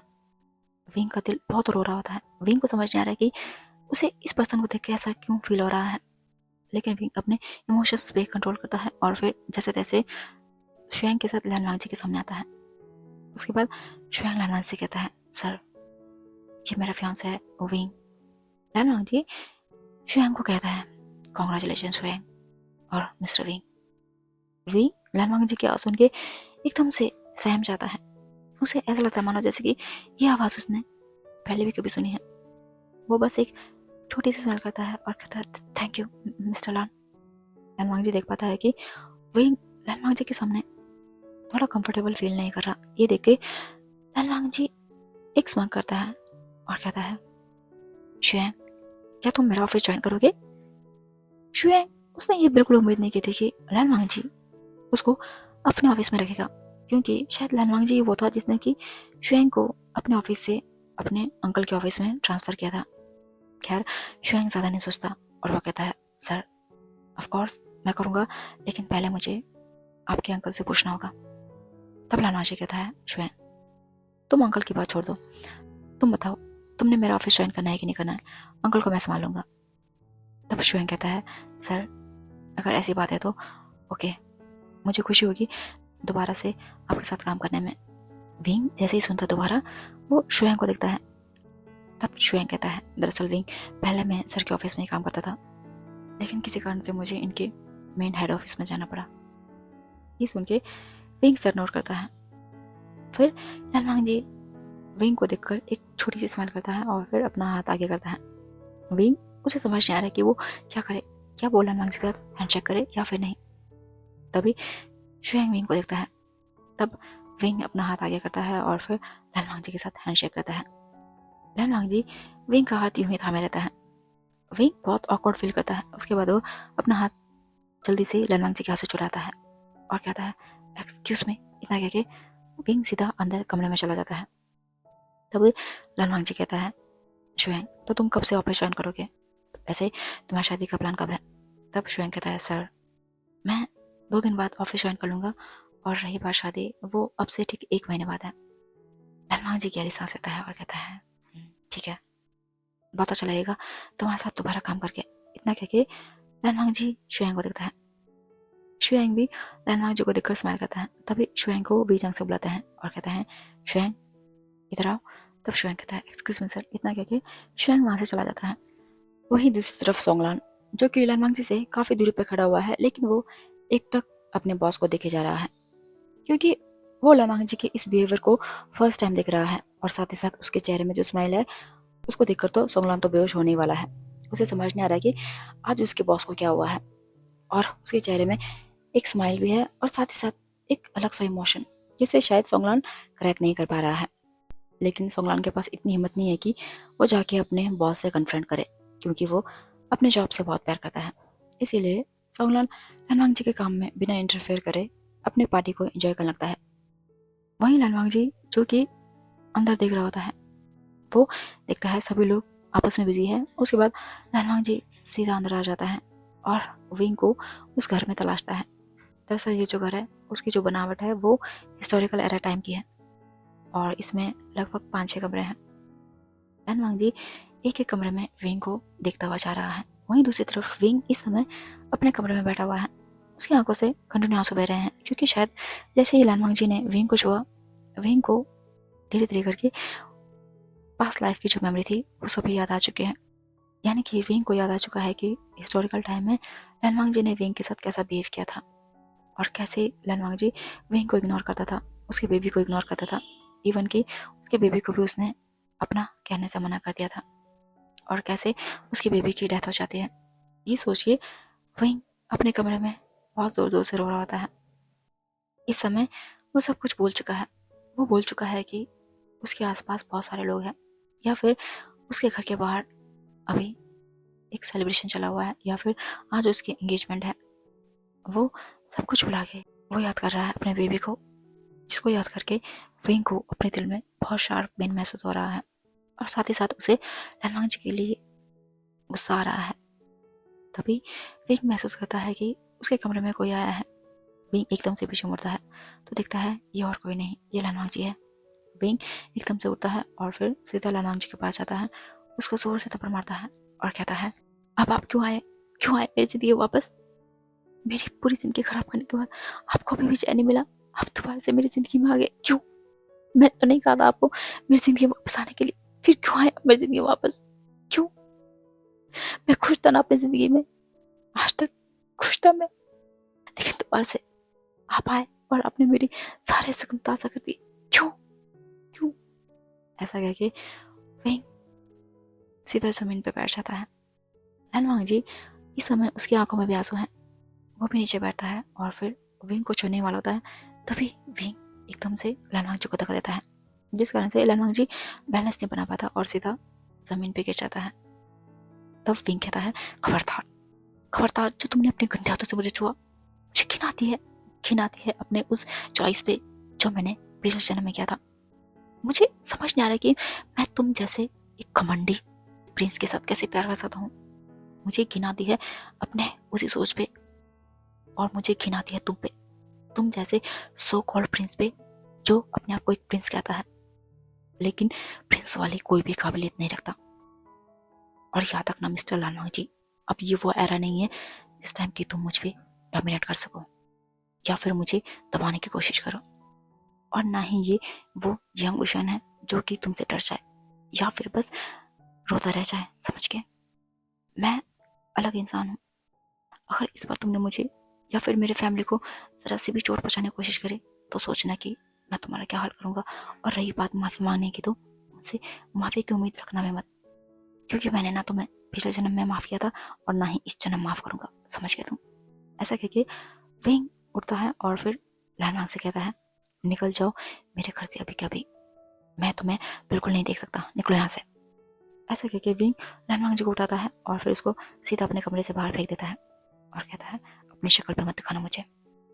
और फिर लैनवांग जी के मुंह पे सीधा दरवाजा बंद कर देता है। लैनवांग जी अपनी खाली आंखों से विंग को देख रहा होता है। उसे इस समय अपने मन में बहुत दर्द हो रहा है, लेकिन वो जानता है कि शायद वो ये चीज डिजर्व करता है, क्योंकि उसने विंग को बहुत ज़्यादा हर्ट किया था। उसने उस पर बिल्कुल विश्वास नहीं किया था। उसने उसकी जो भावनाएं हैं उनको ठेस पहुंचाया था। और सबसे बड़ी बात, उसने कभी भी अपने बेबी को अपना नहीं माना था, जिस कारण से लैनवांग जी आंखों में आंसू लिए धीरे धीरे करके अब उस कमरे से बाहर निकलता है, यानी कि विंग के घर से बाहर निकलता है। इस समय लैनवांग जी की आंखें पूरी आंसू से भर चुकी हैं। फिर वो जाकर अपने कार में बैठ जाता है। लगभग 5 मिनट में सोंगलान अंदर आता है और कहता है, सर क्या हुआ आपको? लैनवांग जी सोंगलान से कहता है, सोंगलान मैं घर जा रहा हूँ, तुम मेरी फैमिली में बता देना कि मैं जा चुका हूँ। सोंगलान बस लैनवांग जी को देखे जा रहा है, क्योंकि उसने आज पहली बार लैनवांग जी को रोते हुए देखा है। उसकी आंखों में उसने आंसू देखे हैं। सोंगलान कहता है, ठीक है सर, मैं कह दूंगा। तभी लैनवांग जी कहता है, और हाँ, मेरे अंकल का ध्यान रखना। फिर सोंगलान सर नोट करता है और फिर वह गाड़ी से निकल जाता है। उसके बाद लैनवांग जी वहां से अपनी कार लेकर सीधे निकल जाता है बेजिंग की तरफ। वहीं सोंगलान सीधा जाता है लैन फैमिली के पास और वो कहता है कि सर, दरअसल वांगजी सर की तबीयत थोड़ी सी खराब है, इसलिए वो अपने घर जा चुके हैं, आई मीन अपार्टमेंट। लैन कुरैन कुछ सोचते हैं और कहते हैं, ठीक है, अब हम भी चलने वाले हैं, बस 5 मिनट। उसके बाद लैन फैमिली वी फैमिली से मिलते हैं और साथ ही साथ शुएंग से। तब शुएंग लैन कुरैन से कहता है, सर दरअसल वांगजी सर चाहते हैं कि मैं उनके ऑफिस में काम करूं, तो क्या मैं काम कर सकता हूँ? ये सुन के लैन किरण स्माइल करते हैं और कहते हैं, कोई बात नहीं शुएंग, तुम चाहे लैनवांग के साथ काम करो या फिर मेरे साथ, बात एक ही है, तुम कर सकते हो। फिलहाल अब हम चलते हैं। उसके बाद वो सभी लोग आपस में एक बार ग्रीट करते हैं और उसके बाद वहां से निकल जाते हैं बेजिंग की तरफ। वहीं हम देखते हैं कि लैनवांग जी के जाने के बाद विंग दोबारा से जमीन पे गिर जाता है और बस रोता रहता है। इसी के साथ साथ हम देखते हैं लैनवांग जी इस समय अपने कार में है। उसकी आंखें भी आंसू से भरी हुई है और वह बहुत ही पागलों की तरह रैश ड्राइविंग करते हुए चलता जा रहा है। उसके आंखों के सामने बहुत सारी गाड़ी आ रही है। उसे इस समय अपनी जान की बिल्कुल फिक्र नहीं है। उसका तो इस समय ऐसा मन कर रहा है कि वो चाहे और किसी खाई में अपनी कार को गिरा दे, क्योंकि वो जानता है कि शायद विंग उसे इस जन्म में भी माफ नहीं करने वाला। लेकिन लैनवांग जी वो इस बात को यकीन नहीं करना चाहता। तब लैनवांग जी कुछ सोचता है और फिर अपने कार की स्पीड और बढ़ा देता है और लगभग 3 घंटे में लैनवांग जी अपने अपार्टमेंट के पार होता है। वो अपनी कार से निकलता है और सीधा अपने अपार्टमेंट में चले जाता है और वहां पर जाकर वो अपने सोफे में बैठता है और कहता है, विंग प्लीज मुझे माफ कर दो, मैं इस जन्म में तुम्हें नहीं खो सकता। चाहे तुम कुछ भी करो, तुम्हें मेरा ही होना होगा। तुम सिर्फ मेरे हो, मेरे। मैं तुम्हें खुद से अलग नहीं होने दूंगा विंग। प्लीज प्लीज मुझे माफ करना, लेकिन मुझे ये करना ही होगा। तुम मेरे हो, सिर्फ मेरे। ऐसा कहकर लैनवांग जी पागलों की तरह हरकतें कर रहा होता है। उसके बाद लैनवांग जी अपने सोफे में ही आंखें बंद करके बैठ जाता है। अब हम देखते हैं अगला दिन हो चुका है। इस समय लैनवांग जी अपने ऑफिस में बैठा हुआ है और वो सोंगलान को बुलाता है। तब सोंगलान से कहता है, सोंगलान तुम चाहते हो ना कि कल से शुएंग यहाँ पे आएगा? सोंगलान अपना सर नोट करता है और कहता है, ये सर मैं जानता हूँ। तब लैनवांग जी कहता है, कल से वो तुम्हें असिस्ट करेगा, तुम्हें उसे हर काम बताना है। सोंगलान सर नोट करता है और कहता है, ठीक है। उसके बाद सोंगलान लैनवांग जी के कमरे से बाहर आ जाता है, यानी कि उसके कैबिन से बाहर आ जाता है और फिर सीधा कॉल लगाता है शुएंग को। शुएंग कॉल रिसीव करता है और कहता है, हाँ सोंगलान बताओ। तब सोंगलान कहता है, शुएंग तुम जानते हो ना कि कल से तुम्हारे यहाँ पे ज्वाइनिंग है? शुएंग कहता है, हाँ मैं जानता हूँ। तब सोंगलान कहता है, टाइम पे आ जाना, मैं तुम्हें सब बता दूंगा काम क्या क्या करना है। शुएंग कहता है, ठीक है मैं समझ गया। वहीं हम देखते हैं कि लैनवांग जी पता नहीं बहुत कुछ सोच रहा है। उसने बहुत चीज़ प्लान करके रखी हुई है, जिसे सोच सोच के लैनवांग जी मन में खुश हो जा रहा है। अब सीधा दिखाया जाता है अगला दिन का समय, यानी कि इस समय लैनवांग जी अपने कैबिन में है और शुएंग उसके सामने बैठा हुआ है।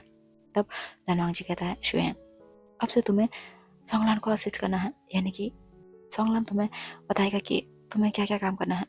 तुम दोनों आपस में काम डिवाइड करोगे और तुम्हें तो खासकर मेरे साथ रहना है, समझ गए? शुएंग कहता है, यस सर मैं समझ गया। तब लैनवांग जी कहता है, वैसे तुम्हारा फियांसे कहाँ रहता है?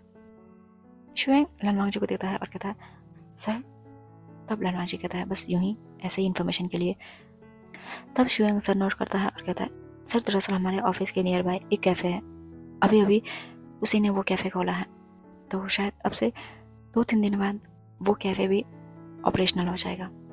वैसे आप जानते हैं मेरा फियांसे कॉफ़ी बहुत टेस्टी बनाता है, यू शुड ट्राई।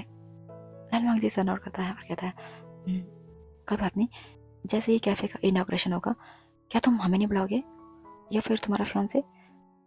ये सुन के शुएंग कहता है ऑफ कोर्स सर, ये तो हमारे लिए बहुत ही सौभाग्य की बात होगी कि आप हमारे उस छोटे से कैफ़े में इनॉग्रेशन करेंगे। लनवांग जी सर नोट करता है और कहता है ठीक है, अब फिलहाल तुम जा सकते हो। उसके बाद शुएंग वहाँ से चला जाता है। वहीं दूसरी तरफ हम देखते हैं कि विंग, उसने अपना कैफ़े पूरी अच्छी तरीके से डेकोरेट कर लिया है और साथ ही साथ उसने 2 दिन बाद के लिए इनॉग्रेशन का डेट रखा हुआ है और विंग बहुत एक्साइटेड है अपने कैफ़े को चलाने के लिए। तो अब हम देखते हैं ठीक 2 दिन बाद इस समय विंग, विंग की पूरी फैमिली और शुएंग वहाँ पे खड़े हैं। तभी शुएंग कहता है विंग क्या तुम थोड़ा सा वेट करोगे? तब विंग कहता है क्यों शुएंग? तब शुएंग कहता है दरअसल मैंने किसी को बुलाया था। तब विंग कहता है ठीक है कोई बात नहीं। तभी 5 मिनट में एंट्री होती है लनवांग जी की, जो कि सोंगलान के साथ आ रहा होता है। और जैसे ही विंग देखता है लनवांग जी को, वो एकदम से हैरान परेशान हो जाता है। वो देखता है शुएंग को और वो कहता है ये यहाँ पे कैसे? तब शुएंग कहता है विंग तुम जानते हो ना कि हमारे सर काफ़ी बड़े बिजनेसमैन हैं, तो मैंने सोचा क्यों ना इन्हें बुलाया जाए। विंग हल्की सी स्माइल करता है और कहता है क्यों नहीं। उसके बाद लनवांग जी आता है और फिर वह जो रिबन लगा होता है उसे कट करता है। उसके बाद सभी लोग ताली बजाते हैं और फिर सभी लोग कैफ़े के अंदर जाते हैं।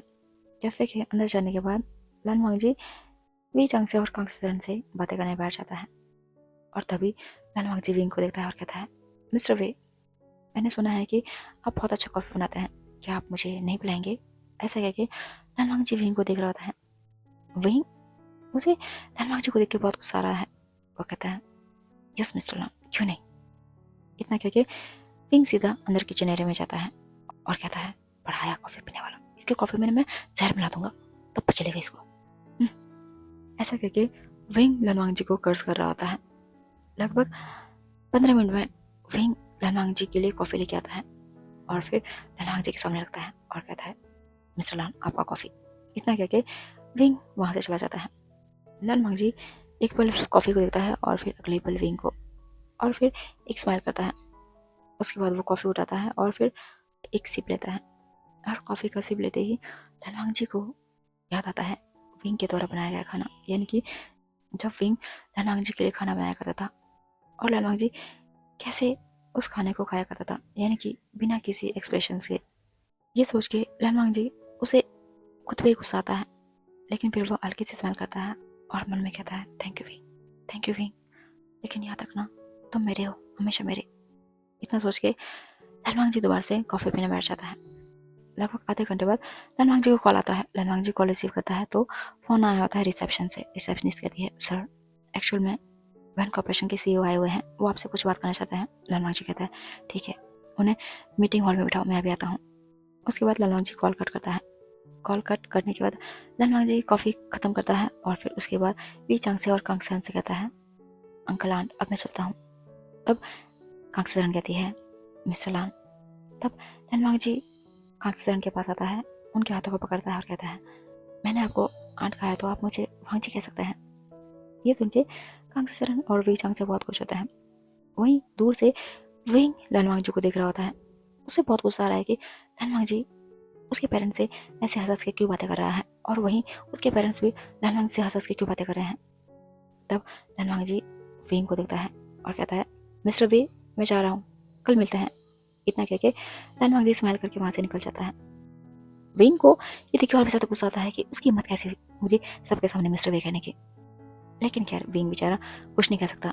लनवांग जी के साथ साथ शुएंग और सोंगलान भी वहाँ से निकल जाते हैं। उसके बाद विंग मन में कर्ज करते हुए अंदर किचन में आ जाता है। तभी कांग सेरन और वी चांग से भी विंग के पास आते हैं और कहते हैं विंग बेटा क्या हुआ तुम्हें। तब विंग कहता है कुछ नहीं मदर, बस ऐसे ही। तब कांग सेरन कहती है विंग बेटा एक बात बताओ। विंग कहता है हाँ मदर बताइए। तब कांग सेरन कहती है तुम्हें मिस्टर लान से कोई प्रॉब्लम है क्या? विंग एकदम से हड़बड़ा जाता है और कहता है नहीं मदर, ऐसा क्यों? तब कांगसन कहती है बेटा वो बहुत अच्छा लड़का है, तुम मुझसे चिढ़ा मत करो, और वैसे भी वो बाकी हमें लोगों की तरह नहीं है, वो बहुत अच्छा है, वो बड़ों की अच्छे से रिस्पेक्ट करता है, और साथ ही साथ देखो इतना बड़ा बिजनेसमैन होके वो आज तुम्हारी इनॉग्रेशन पार्टी में आया है, देखो कितना अच्छा है वो।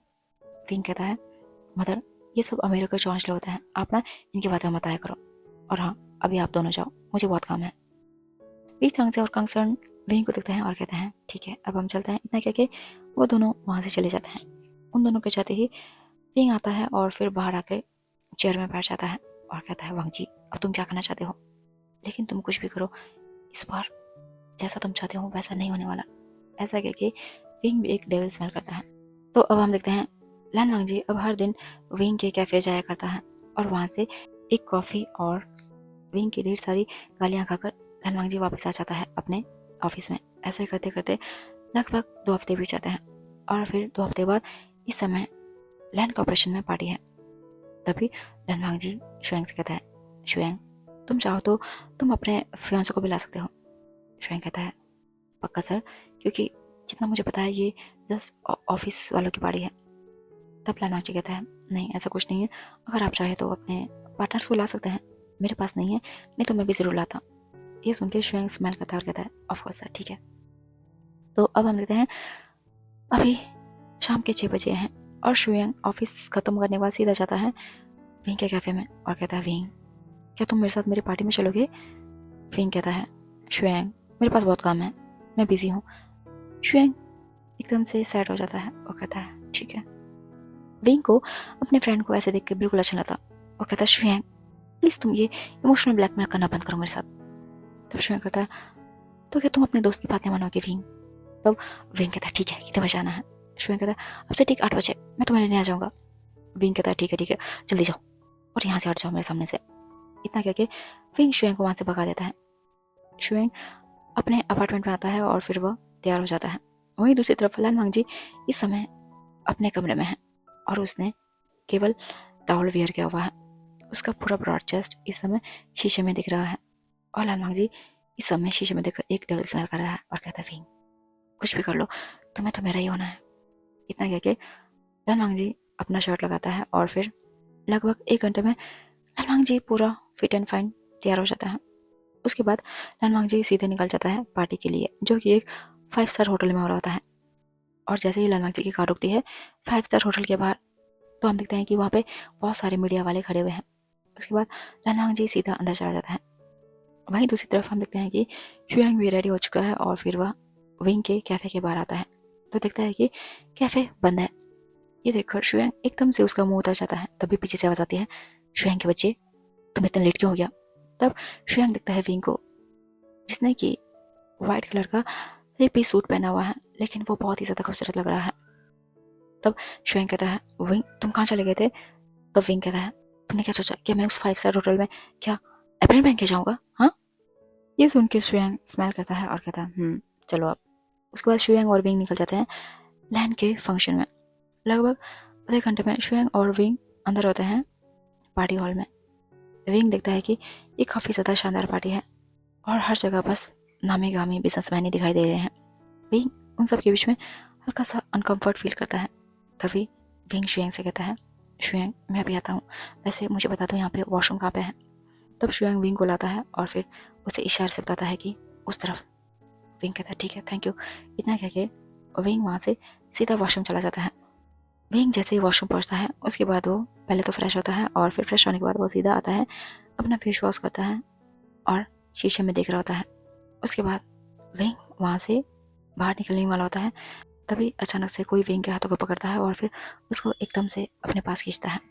विंग एकदम से उस पर्सन के चेस्ट में लग जाता है और जैसे ही विंग सामने देखता है तो ये पर्सन और कोई नहीं लैन वांग जी होता है जो कि बस विंग को ही घूर रहा होता है।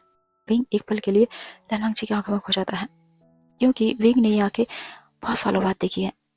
विंग बस लैन वांग जी को देखता रहता है।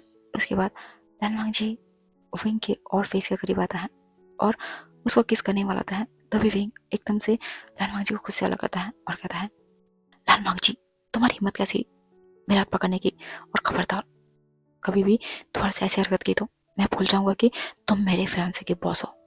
समझ आई तुम्हें बात? इतना कह के विंग वहां से पैर पटकता हुआ निकल जाता है। लेकिन लन वांगजी उसे विंग की बातें मानो अब कोई असर नहीं करती। वो एक सॉफ्ट सी स्माइल करता है और कहता है, विंग, मुझे पता चल गया कि तुम अभी मुझसे प्यार करते हो और मैं एक न एक दिन तुम्हारा दिल दोबारा से जीत के रहूंगा। इतना कह के लन वांगजी अपना सूट ठीक करता है और फिर वो भी वॉशरूम से बाहर आ जाता है। वहीं हम देखते हैं कि विंग इस समय शुएंग के पास खड़ा हुआ है, लेकिन उसका दिल बहुत जोर से धड़क रहा है और वह उसी मोमेंट को याद कर रहा है जब लन वांगजी ने उसको उसके हाथ से पकड़ के उसे अपने पास खींचा था, जिसे याद करके विंग का चेहरा पूरा लाल हो रहा था। तब शुएंग कहता है, विंग क्या हुआ, क्या तुम्हारी तबीयत ठीक है? ऐसे कह के शुएंग विंग के माथे पे अपना हाथ रखता है, जिसे फील करके विंग स्माइल करता है और कहता है, शुएंग मैं ठीक हूँ, वो बस ऐसे ही, तुम जानते हो ना कि मुझे पार्टी ज़्यादा पसंद नहीं है इसलिए। शुएंग कहता है, विंग क्या तुम्हें मैं तुम्हारे अपार्टमेंट छोड़ दूँ?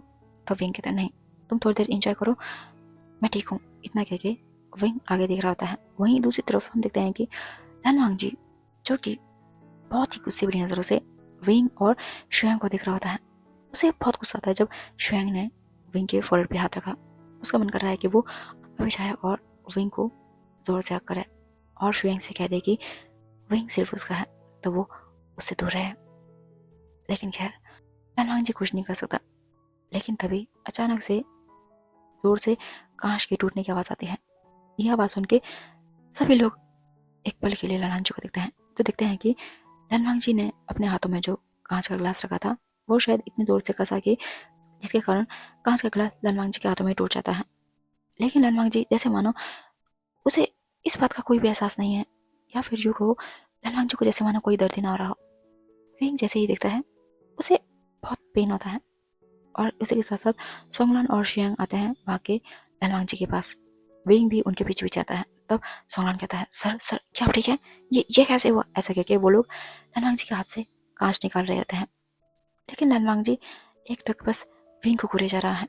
लन वांगजी की इतने इंटेंस नज़रों को अपने ऊपर फील करके विंग को अच्छा भी लग रहा है, लेकिन साथ ही साथ उसे बहुत ऑकवर्ड सा फील हो रहा है, क्योंकि सभी लोग देख पा रहे हैं कि लन वांगजी बस विंग को घूरे जा रहा है। विंग को बहुत अनईजी फील होता है, इसलिए वो वहाँ से सीधा वॉशरूम चला जाता है। वहीं लन वांगजी जैसे ही विंग को अपने से दूर जाता दिखता है, उसकी आंखों से हल्की से आंसू की एक बूंद नीचे गिर जाती है। और सोंगलान और शुयांग जैसे ही लन वांगजी की आंख में आंसू दिखते हैं तो वो कहते हैं, सर क्या ज़्यादा दर्द हो रहा है? क्या हॉस्पिटल ले जाए? पेन किलर की जरूरत है? लन वांगजी उनसे कहते हैं, नहीं मैं ठीक हूँ, बस थोड़ा सा अल्कोहल लाओ। इतना कह के लन वांगजी उनसे अल्कोहल मंगाता है। उसके बाद वो अपने हाथ से जितने भी कांच के टुकड़े थे उन्हें निकालता है और एक बार वह अल्कोहल थोड़ा सा अपने जितने भी वुंड है उनके ऊपर अप्लाई करता है और फिर अपने पॉकेट से एक रुमाल निकालता है और उसे जोर से बांध देता है और कहता है, मैं ठीक हूँ, तुम लोग पार्टी एंजॉय करो, मैं चलता हूँ। इतना कह के लन वांगजी पार्टी हॉल से बाहर निकल जाता है। अभी लन वांगजी पार्टी हॉल से आगे चल ही रहा था, तभी उसको पीछे से आवाज़ आती है, वांगजी। लन वांगजी की आवाज़ सुन के एक स्माइल करता है और फिर पीछे मुड़ता है और कहता है, मैं जानता था तुम आओगे। वही लन वांगजी को देखकर एक अनोइंग सा फेस बनाता है और कहता है, तुम्हारी प्रॉब्लम क्या है? क्या तुम मुझे चैन से नहीं रहने दे सकते? हाँ वांगजी, तुम ऐसा क्यों करते हो? लन वांगजी बस एक टक विंग को देखे जा रहा है। विंग इस समय उसकी आंखें आंसू से भर चुकी है। वो कहता है, बताओ, बोलो। लन वांगजी धीरे से आगे बढ़ता है और फिर विंग को छूने वाला होता है। तभी विंग एकदम और पीछे हो जाता है और कहता है, लंजा, तुम ऐसे क्यों कर रहे हो? तुम जानते हो ना कि अब से कुछ ही दिनों में मेरी शादी है, तो फिर तुम ऐसा कैसे कर सकते हो? और वैसे भी मैं तुम्हें कभी माफ नहीं कर सकता। लन वांगजी विंग से कहता है, विंग क्या तुम मुझे माफ नहीं कर सकते? प्लीज मुझे माफ कर दो। मैं मैं तुमसे बहुत प्यार करता हूँ, मैं तुमसे बहुत प्यार करता हूँ। तुम जानते हो ना कि पिछले जन्म में भी मैंने तुम्हारा बहुत इंतजार किया, मैंने तुमसे बहुत बार माफी मांगी, लेकिन तुमने मुझे कभी माफ नहीं किया। हाँ विंग। इतना कह के लन वांगजी हल्के हल्के आगे बढ़ता है। विंग लन वांगजी को देखता है और कहता है, नहीं लंजा, नहीं, तुम मुझसे प्यार नहीं करते, तुम मुझसे प्यार नहीं करते। इतना कह के विंग जाने वाला होता है। तभी लन वांगजी विंग को अपने हाथों से पकड़ता है और फिर उसको खींचता हुआ कहीं ले जाता है। विंग कहता है, लंजा मेरा हाथ छोड़ो, कहाँ ले जा रहे हो मुझे? प्लीज लंजा, छोड़ो छोड़ो मेरा हाथ। ऐसा करके विंग अपना हाथ लालवांग से छुड़ा रहा होता है, लेकिन लालवांग जी विंग को सीधा पार्किंग लॉट में लाता है और फिर अपनी कार के अंदर डालता है और फिर खुद भी कार में बैठ जाता है। और उसके बाद वो विंग के दोनों हाथों को पकड़ता है और कहता है, विंग क्या तुम मुझे माफ नहीं कर सकते? तुम जानते हो ना कि वो सब जो मैंने किया उस टाइम मैं पागल था। मुझे सच में, मैं शायद सच में घमंडी था। मैंने कभी तुम्हारा प्यार देखा नहीं, और या फिर ये हो सकता है कि मैं कभी अपने प्यार को नहीं समझ पाया। विंग, मैं तुमसे बहुत प्यार करता हूँ और शायद उस टाइम भी करता था, लेकिन उस समय मेरी नफरत या फिर मेरे बदले लेने की भावना इतनी ज़्यादा बढ़ गई थी कि मैं कभी हमारे प्यार को समझ नहीं पाया। विंग प्लीज़ मुझे माफ़ कर दो, प्लीज़ विंग। ऐसा कहके लालवांग जी विंग के हाथों को कस के पकड़ता है। वही विंग इस समय उसका गला पूरा भर चुका है। वो कहता है, लांजा तुम्हें क्या लगता है तुम्हारी माफी मांगने से तुमने जितनी भी गलतियां की है वो सभी ठीक हो जाएंगी? क्या तुम मुझे मेरा बेबी वापस ला सकते हो? नहीं, नहीं ला सकते तुम वापस, और वैसे भी इस जन्म में तो वो भी पॉसिबल नहीं है, क्योंकि तुम जानते हो ना। इतना कह के विंग चुप हो जाता है। उसके बाद विंग कहता है, मेरा हाथ छोड़ो, मुझे जाना है। इतना कह के विंग लालवांग जी के हाथों को छुड़ाता है और फिर वहां से जाने वाला था। तभी लालवांग जी एकदम से उसको बैक करता है और कहता है, विंग, विंग तुम ऐसे क्यों कर रहे हो? विंग प्लीज, प्लीज मुझे माफ कर दो। मैं तुमसे बहुत प्यार करता हूँ और मैं तुम्हें शुएंग के साथ नहीं देख पा रहा हूँ। नॉट ओनली शुएंग, मैं तुम्हें किसी के साथ नहीं देख पा रहा हूँ। प्लीज मुझे माफ कर दो। मैं तुम्हें कभी दोबारा से तंग नहीं करूंगा। तुम जो भी चाहोगे मैं वो करूंगा। प्लीज विंग, बस एक बार अपने लंजा को माफ कर दो, प्लीज विंग। विंग कहता है, लंजा अब ऐसा नहीं हो सकता, अब ये वो समय नहीं है। अब तुम्हारे रास्ते अलग है, मेरे रास्ते अलग है। मैं अब शुएंग को होने वाला हूँ और मुझे लगता है कि तुम्हें अब मुझे चेस करना बंद करना होगा, और मैं नहीं चाहता कि लोग मुझे तुम्हारे साथ जोड़े। ना कह के विंग वहां से लालवांग जी का हाथ छुड़ाता है और लालवांग जी की गाड़ी से निकलकर भाग जाता है। लालवांग जी बस अपनी आंखों में आंसू लिए विंग को जाते हुए देख रहा है। बस विंग धीरे धीरे करके लालवांग जी की आंखों से ओझल होता जा रहा है। हम देखते हैं अब विंग इस समय अपने अपार्टमेंट में पहुंच चुका है और वह अपने अपार्टमेंट में सोफे में बैठा हुआ है, लेकिन उसे समझ नहीं आ रहा है कि वो क्या करे, क्योंकि वो जानता है कि लालवांग जी ने जो गलती की थी शायद उसे माफ नहीं किया जा सकता, लेकिन उसे कुछ समझ नहीं आ रहा है कि वो क्या कर सकता है। और वो खुद से बहुत नाराज है। वो नहीं चाहता कि वो लालवांग से प्यार से बात करे, लेकिन उसका मन ना चाहते हुए भी लालवांग से प्यार से बात करता है। और लालवांग जी की आंखों में आंसू देखकर विंग का दिल खुद रोता है। विंग को अपना ये फीलिंग ही बहुत ही अनोइंग लगता है। उसको खुद पे गुस्सा आ रहा है। वहीं दूसरी तरफ हम देखते हैं कि लालवांग जी अभी भी अपने कार में बैठा हुआ है और साथ ही साथ उसकी आंखों से अभी भी आंसू निकल रहे हैं। तभी लालवांग जी को कॉल आता है। लालवांग जी कॉल रिसीव करता है और कहता है, जी काका। तब लालचंद कहता है, वांग जी तुम कहाँ पे हो और तुम पार्टी से क्यों चले गए? तब लालवांग जी कहता है, काका वो मेरे हाथ में थोड़ा सा चोट लगा है, इसीलिए मैं अपने अपार्टमेंट जा रहा हूँ, प्लीज आप लोग पार्टी संभाल लेना। लालचंद कहता है, वांग जी क्या ज्यादा लगी है? वांग जी कहता है, नहीं काका बस थोड़ा सा। लालचंद कहता है, ठीक है अपना ख्याल रखना। उसके बाद लालवांग जी ठीक है कहता है और फिर कॉल कट करता है। काफ़ी देर वहीं बैठने के बाद लालवांग जी अपनी गाड़ी स्टार्ट करता है और सीधा अपने अपार्टमेंट के लिए निकल जाता है। लगभग 20 मिनट में लालवांग जी अपने अपार्टमेंट पहुंच जाता है। वहां पे जाने के बाद लालवांग जी सीधा जाता है अपने ड्रॉर से एक ड्रिंक निकालता है और उसे पीने बैठ जाता है। लालवांग जी वैसे ज़्यादा अल्कोहल टॉलरेट नहीं कर पाता और ना ही उसे अल्कोहल पसंद है, लेकिन जब भी लालवांग जी डिप्रेस फील करता है तब लालवांग जी ड्रिंक करता है। और शायद ये ड्रिंक की आदत भी लालवांग जी को तब से लगी है जब से उसे वो ड्रीम आना स्टार्ट हुआ था। तब से लालवांग जी धीरे धीरे करके ड्रिंक करना स्टार्ट करता है। तो हम देखते हैं कि कुछ ही मिनटों में लालवांग जी वो पूरा का पूरा ड्रिंक का बोतल खत्म कर देता है और फिर वह वहीं पे ज़मीन पे बैठ जाता है और कहता है, विंग तुम ऐसा क्यों कर रहे हो? मैं तुम्हें किसी का नहीं होने दूंगा। तुम सिर्फ मेरे हो, यानी कि लालवांग जी के, और लालवांग जी के अलावा कोई तुम्हें नहीं छू सकता, ना ही कोई तुम्हें अपना बना सकता है। तुम्हें सिर्फ मेरा होना है, मेरा, सिर्फ मेरा। इतना कह के लालवांग जी जमीन पे ही लेट जाता है और वहीं सो जाता है। तो हम देखते हैं लालवांग जी की नींद सुबह के 5 बजे खुलती है। तो उसे अपने कमर में बहुत दर्द होता है और साथ ही साथ उसे अपने हाथ में भी बहुत दर्द होता है। तब लालवांग जी धीरे धीरे अपनी आँख खोलता है तो उसे पता चलता है कि वो फ्लोर पे ही सो रहा था। उसके बाद लालवांग जी उठता है और सीधा फ्रेश होने चले जाता है। इस समय लालवांग जी बाथटब में बैठा हुआ है और उसका एक हाथ जिसमें कि कट लगा हुआ है वो बाथटब से बाहर है। वो बस एकटक उसी हाथ को देखे जा रहा है और फिर एक स्माइल करता है और कहता है, विंग, ये मेरी तरफ से तुम्हारे लिए एक तोहफा है। ये दिखाता है कि मैं तुमसे कितना प्यार करता हूँ और तुम्हारे लिए मैं कितना पॉसेसिव हूँ। मुझे बर्दाश्त नहीं कोई तुम्हारे करीब भी आए या फिर तुम किसी को प्यार से देखो, क्योंकि वो प्यार और वो टच सिर्फ मैं डिजर्व करता हूँ, सिर्फ मैं। इतना कह के लालवांग जी अपनी आंखें बंद करता है और लगभग 1 घंटे बाद लालवांग जी बाथटब से बाहर आता है और उसके बाद वो खुद को तैयार करता है। फिर वह अपने कमरे से बाहर निकलता है। कमरे से बाहर आने के बाद वो अपने लिए हल्का फुल्का ब्रेकफास्ट बनाता है और ब्रेकफास्ट करने के बाद सीधा चला जाता है ऑफिस में। इस समय लालवांग जी ऑफिस में बैठा हुआ है। तभी लालवांग जी को कुछ आइडिया आता है। वो शुएंग को कॉल करता है और कहता है, शुएंग इधर आओ। शुएंग लालवांग जी के ऑफिस में आता है और कहता है, ये सर। तब लालवांग जी कहता है, शुएंग मुझे कॉफी पीने का मन कर रहा है, वो भी विंग के हाथों का, प्लीज तुम बुरा मत मानना।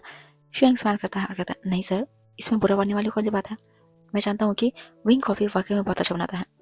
लालवांग जी स्माइल करता है और कहता है, क्या तुम वहाँ से मेरे लिए कॉफी ऑर्डर करोगे? तब शुएंग कहता है, ऑफ कोर्स सर, क्यों नहीं। उसके बाद शुएंग मैसेज डाल देता है और कहता है, ठीक है सर, अभी शायद आधे घंटे में वो फ्री हो जाएगा तो वो कॉफी लेके आ जाएगा। तब लालवांग जी कहता है, ठीक है। उसके बाद शुएंग वहाँ से चला जाता है। तो हम देखते हैं कि अब से ठीक आधे घंटे बाद विंग लैन ऑफिस के बाहर होता है और वो कहता है, ये शुएंग भी ना खुद नहीं आ सकता कैफे में, मैं क्या नौकर हूँ। फिर सोचते हैं, नौकर तो नहीं, लेकिन हाँ कैफे तो मेरा ही है, चलो कोई बात नहीं, वैसे ही मुझे यहाँ पे एक्स्ट्रा टिप मिल जाएगा। इतना करके विंग आता है सीधा शुएंग के केबिन में और कहता है, लो शुएंग तुम्हारा कॉफी। तब शुएंग कहता है, विंग एक कॉफी मेरा है और एक कॉफी सर का है। विंग शुएंग को देखता है और कहता है, कौन सा सर का? तब शुएंग कहता है, लालवांग जी सर का, प्लीज यहाँ से 2 कैबिन छोड़ के उनका कैबिन है, उन्हें दे दो प्लीज। विंग कहता है, शुएंग मेरे पास टाइम नहीं है। शुएंग कहता है, प्लीज विंग, क्या तुम इतना नहीं कर सकते? विंग कहता है, ठीक है, तुम ना ऐसे मत देखा करो मुझे। इतना कह के विंग कॉफी उठाता है और फिर लालवांग जी के कैबिन के बाहर नॉक करता है। लालवांग जी जानता है कि विंग है, इसलिए वो कहता है, यस कम इन। विंग धीरे धीरे लालवांग जी के कैबिन का दरवाजा खोलता है और फिर लालवांग जी के सामने चला जाता है और कहता है, मिस्टर लॉन, ये आपका कॉफी। इतना कह के विंग कॉफी नीचे रखता है और फिर जाने वाला था। तभी लालवांग जी कहता है, विंग। विंग बिना पीछे मुड़े लालवांग से कहता है, पेमेंट हो चुका है, मैं जा रहा हूँ। लालवांग जी एकदम से उठता है और फिर विंग को पीछे से करता है और कहता है, विंग मुझे माफ कर दो, प्लीज मुझे माफ कर दो। विंग कहता है, ये क्या बदतमीजी है मिस्टर लॉन, मुझे छोड़ो।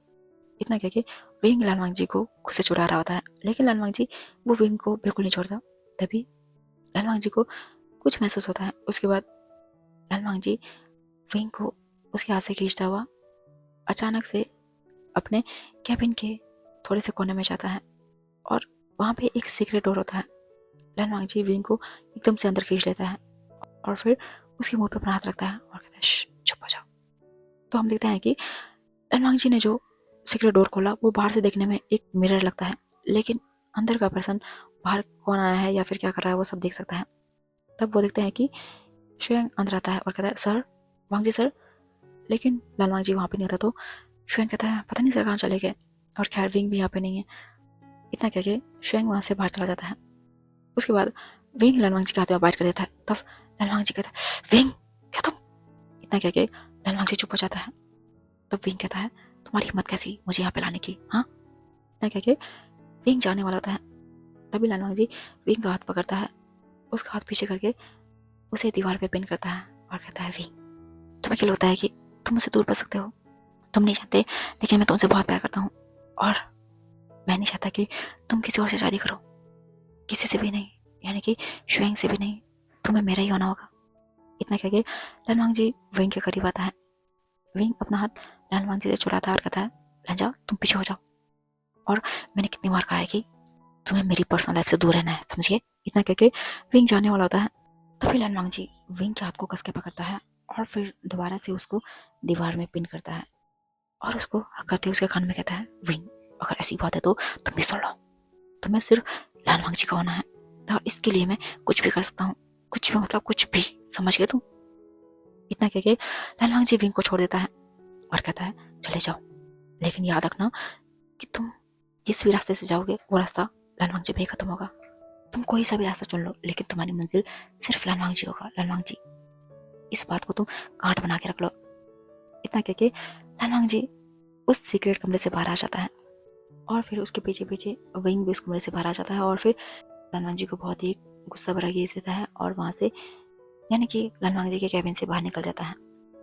विंग अभी आधे रास्ते में पहुंचा था तभी श्वेंग उसे मिलता है और कहता है, विंग तुम कहाँ पे थे?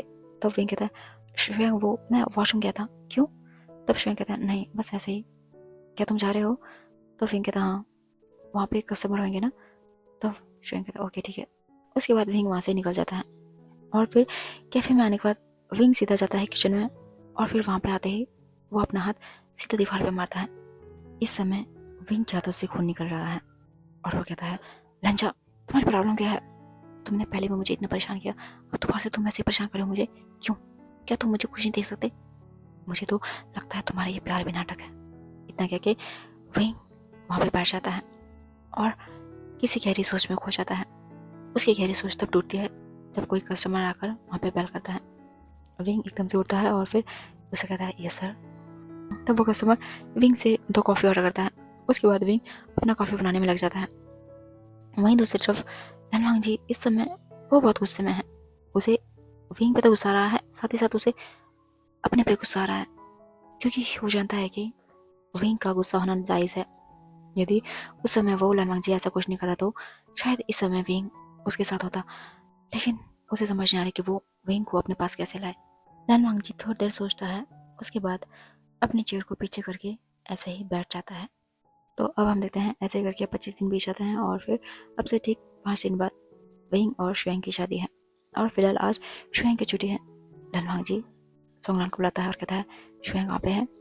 तब सोंगलान कहता है, सर आज वो तो शॉपिंग पे गया है क्योंकि उसकी शादी है ना। शादी की बात सुनते ही लाल वांगजी उसका चेहरा एकदम से ठंडा पड़ जाता है और वो कहता है, ठीक है तुम जाओ। उसके बाद सोंगलान अपने कैबिन में आ जाता है और फिर कुछ सोचता है और कहता है, सर को क्या हुआ? श्वेंग की शादी सुनकर सोंगलान यहाँ पे कुछ और ही सोचने बैठ जाता है। दूसरी तरफ लाल वांगजी अपने कैबिन से उठता है और फिर सीधा चला जाता है मॉल में जहाँ पे कि श्वेंग और विंग शॉपिंग कर रहे हैं। तो हम देखते हैं कि इस समय श्वेंग विंग के लिए कपड़े चूज कर रहा है, लेकिन विंग को वो बिल्कुल पसंद नहीं आ रहे हैं। तभी श्वेंग देखता है कि लाल वांगजी भी शॉपिंग पे आया हुआ है और विंग इस समय ट्रायल रूम में गया हुआ है। तब श्वेंग कहता है, सर आप यहाँ पे? तब लाल वांगजी कहता है, दरअसल मुझे कुछ नए कपड़े खरीदने थे इसीलिए आया हूँ। तब श्वेंग कहता है, सर आपने बचाया क्यों नहीं तो हम आपके साथ आते हैं। तब लाल वांगजी कहता है, मतलब? तब श्वेंग कहता है, दरअसल मैं आज शॉपिंग करने आया हूँ मेरी शादी की। तब लाल वांगजी कहता है, ओह दैट्स ग्रेट, वैसे क्या तुमने चूज़ किया? तब श्वेंग कहता है, मैंने अपने लिए तो चूज़ किया लेकिन विंग को कुछ पसंद ही नहीं आ रहा है। तब लाल वांगजी कहता है, क्या मैं चूज़ करूँ? श्वेंग कहता है, ऑफ कोर्स सर।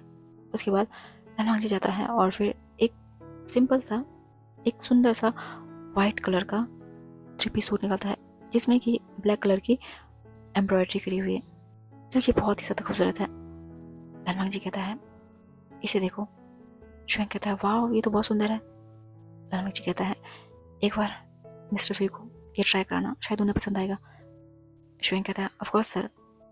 लाल वांगजी कहता है, मैं इसका बिल करके आता हूँ, तुम यहाँ पे शॉपिंग करो। श्वेंग कहता है, ओके। और लाल वांगजी जाने के 5 मिनट बाद विंग बाहर आता है तो देखता है कि श्वेंग के हाथ में एक वाइट कलर का सूट है जो कि बहुत ज़्यादा खूबसूरत है। तब विंग कहता है, वाह श्वेंग ये तो बहुत सुंदर है, तुमने पहले मुझे क्यों नहीं दिया? इतना कह के विंग एकदम से श्वेंग के हाथ से वो कपड़ा लेता है और फिर सीधा ड्रेसिंग रूम में चला जाता है और कुछ ही मिनटों में विंग उसे पहन के बाहर आता है तो दिखता है कि विंग इसमें हद से ज़्यादा खूबसूरत लग रहा है। तब श्वेंग कहता है, वाह विंग तुम बहुत सुंदर लग रहे हो। तब विंग कहता है, हाँ वैसे ये कपड़ा बहुत अच्छा है, वैसे तुम्हारी चॉइस भी इतनी गंदी नहीं है। अभी श्वेंग कुछ कहने वाला था तभी लाल वांगजी श्वेंग के पीछे आ जाता है और फिर विंग को देख के स्माइल करता है। लाल वांगजी को देखते ही विंग एकदम से अपनी जगह से पीछे हो जाता है और कहता है, मिस्टर लाल। लाल वांगजी विंग को देख के स्माइल करता है और कहता है, मिस्टर वे, आप बहुत अच्छे लग रहे हैं। और फिर ललांग जी शुएंग को देखता है और कहता है, मिस्टर शुएंग, मैं चलता हूँ, मेरा काम हो गया है। इतना कह के लनवांग जी बाय करके वहां से निकल जाता है। अभी लनवांग जी को जाते हुए देख रहा है। उसे पता नहीं, लनवांग जी को जाते देखकर बहुत अजीब लग रहा है। उसे बिल्कुल पसंद नहीं आ रहा है कि लनवांग जी यहाँ से जा रहा है। लेकिन खैर, वो शुएंग को देखता है और कहता है, शुएंग चलो इसे ले जाते हैं। इतना कह के विंग दोबारा से चेंजिंग रूम जाता है। वहाँ पे वो कपड़े बदलता है और फिर उस कपड़े का बिल करके शुएंग और विंग वहाँ से निकल जाते हैं। अब हम देखते हैं कि फिलहाल शुएंग आपसे छुट्टी पे है, लगभग 10 दिन की छुट्टी में। वहीं लनवांग जी, उसे समझ नहीं आ रही कि वो क्या करे। तब फाइनली 2 दिन बाद लनवांग जी वो डिसाइड करता है कि वो एक बार विंग से दोबारा से मिलेगा, क्योंकि वो जानता है कि 2 दिन बाद विंग दोबारा से गाँव चला जाएगा, क्योंकि शादी वहीं पे है। हम देखते हैं लगभग रात के 8 बजे विंग के अपार्टमेंट में बेल बजता है। विंग, उसे नहीं पता कि इस समय रात को कौन होगा। विंग दरवाजा खोलता है तो देखता है कि सामने लनवांग जी है, जिसने कि शायद हल्की हल्की शराब पी हुई है। लनवांग जी एकदम से विंग के अपार्टमेंट की तरफ आता है और फिर दरवाजा बंद करता है और कहता है, विंग, तुम क्या तुम मुझसे प्यार नहीं करते? क्या तुम मुझसे शादी नहीं कर सकते? क्यों? क्यों विंग? विंग लनवांग जी को देखकर एकदम से हैरान हो जाता है, क्योंकि विंग ने लनवांग जी का ये वाला रूप कभी नहीं देखा था। क्योंकि हिस्टोरिकल टाइम में भी लनवांग जी कभी ड्रिंक नहीं करता था। और इस समय तो लनवांग जी को देख के लग रहा है कि लनवांग जी ने पत्नी कितनी ही बोतल खत्म कर दी है। विंग लनवांग जी के पास आता है और कहता है, वांग जी, तुम यहाँ से निकल जाओ, मुझे तुमसे कोई बात नहीं करनी। लनवांग जी विंग का हाथ पकड़ता है, उसे खींच के अपने पास लाता है और फिर अपने साथ साथ विंग को भी सोफे पे बिठाता है और कहता है, विंग, क्या तुम मुझसे प्यार नहीं करते? क्या मुझे देख के तुम्हारे दिल की धड़कन नहीं बढ़ती, या फिर तुम्हारे स्टमक में बटरफ्लाइज नहीं उड़ते? हाँ विंग, बताओ। मैं जानता हूँ कि तुम मुझसे बहुत प्यार करते हो, अभी भी उतना जितना कि तुम पहले करते थे। लेकिन क्यों क्यों तुम मुझसे शादी नहीं कर सकते? क्यों तुम शुएंग से शादी करे हो? हाँ विंग। इतना कह के लनवांग जी विंग को एकदम से हक करता है। विंग, वो एकदम से हैरान परेशान हो जाता है। वो लनवांग जी को खुद से अलग करने की कोशिश करता है और कहता है, लंजा, तुम पीछे हो जाओ, मुझे तुमसे कोई बात नहीं करनी। और वैसे भी तुम जानते हो ना कि अब से ठीक 2 दिन बाद मेरी शादी है, तो ये सब अच्छा नहीं है, पीछे हो जाओ। इतना कह के विंग लनवांग जी को खुद से अलग करने की कोशिश कर रहा था। लेकिन लनवांग जी, उसने विंग को बहुत कस के पकड़ा हुआ है। वो कहता है, नहीं विंग, मैं तुमसे बहुत प्यार करता हूँ, प्लीज मुझसे शादी कर लो। मैं तुमसे बहुत प्यार करता हूँ और मैं तुम्हारे लिए कुछ भी कर सकता हूँ, तुम समझती क्यों नहीं हो विंग? ऐसा कह के लनवांग जी विंग को खुद से अलग करता है और फिर उसके कंधों को दोनों हाथों से पकड़ता है और कहता है, विंग, क्या तुम्हें मेरी आंखों में तुम्हारे लिए प्यार नहीं दिखाई देता? या फिर क्या मेरे शब्द कम पड़ गए हैं तुम्हें यकीन दिलाने के लिए कि मैं तुमसे प्यार करता हूँ? या फिर तुम्हें समझ क्यों नहीं आता? क्या मुझे तुम्हारे सामने गिड़गिड़ाना पड़ेगा? हाँ विंग, तुम समझ क्यों नहीं रहे हो विंग? बताओ। मैं पूरा हार चुका हूँ, अगर तुम मेरे नहीं हुए तो शायद शायद इतना कह के लनवांग जी चुप हो जाता है। वहीं लनवांग जी को एक बार देखता है और कहता है, लंजा, मुझे माफ करना, लेकिन ये मेरा आखिरी फैसला है। मैं शुएंग से शादी करके रहूंगा और तुम्हें यहाँ से जाना होगा। जाओ यहाँ से। और मैं नहीं चाहता कि मेरा हस्बैंड तुम्हें यहाँ पे ऐसे दिख ले। इतना कह के विंग लनवांग जी को उठा रहा होता है, लेकिन लनवांग जी बैठे बैठे ही विंग को बैठा करता है और कहता है, विंग, प्लीज विंग, क्या तुम इतना नहीं कर सकते? मैं जानता हूँ कि मैंने बहुत गलती की है, लेकिन क्या तुम मुझे माफ नहीं कर सकते? हाँ, मैं जानता हूँ कि मैं नफरत के आग में पागल हो गया था और मैंने तुम्हें बहुत दुख दिया, हमारे बेटे को दुख दिया। लेकिन विंग, तुम समझ क्यों नहीं रहे हो? मैं मैं अपने की पे बहुत शर्मिंदा हूँ। मैंने तुमसे पहले भी बहुत माफी मांगने की कोशिश की, लेकिन तुमने मुझसे मिलने से मना कर दिया। तुम नहीं जानते, जिस टाइम मैं 3 साल सक्लूजन में था, तुम नहीं जानते, लेकिन मैं हर दिन रोता था और मैं हर दिन खुद को पनिश करता था।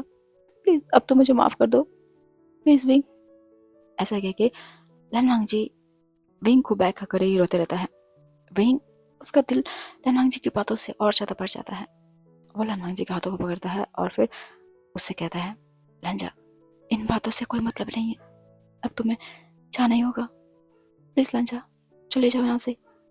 लेकिन लनवांग जी विंग से अब कुछ नहीं कहता और बस ऐसे ही विंग को बैक करे रहता है।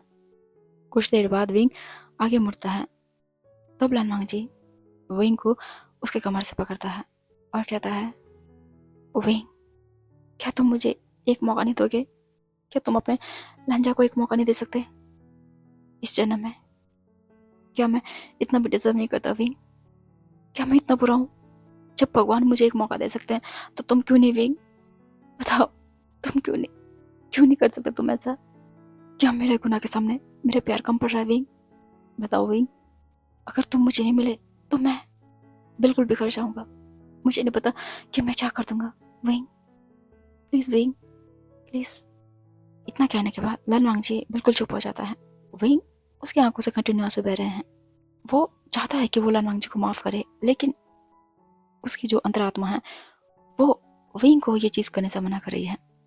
और विंग को पता नहीं चलता कब लानवांग जी और विंग को ऐसे बैठे बैठे लगभग 20 मिनट गुजर जाते हैं। तब विंग को पता चलता है शायद लानवांग जी सो चुका है।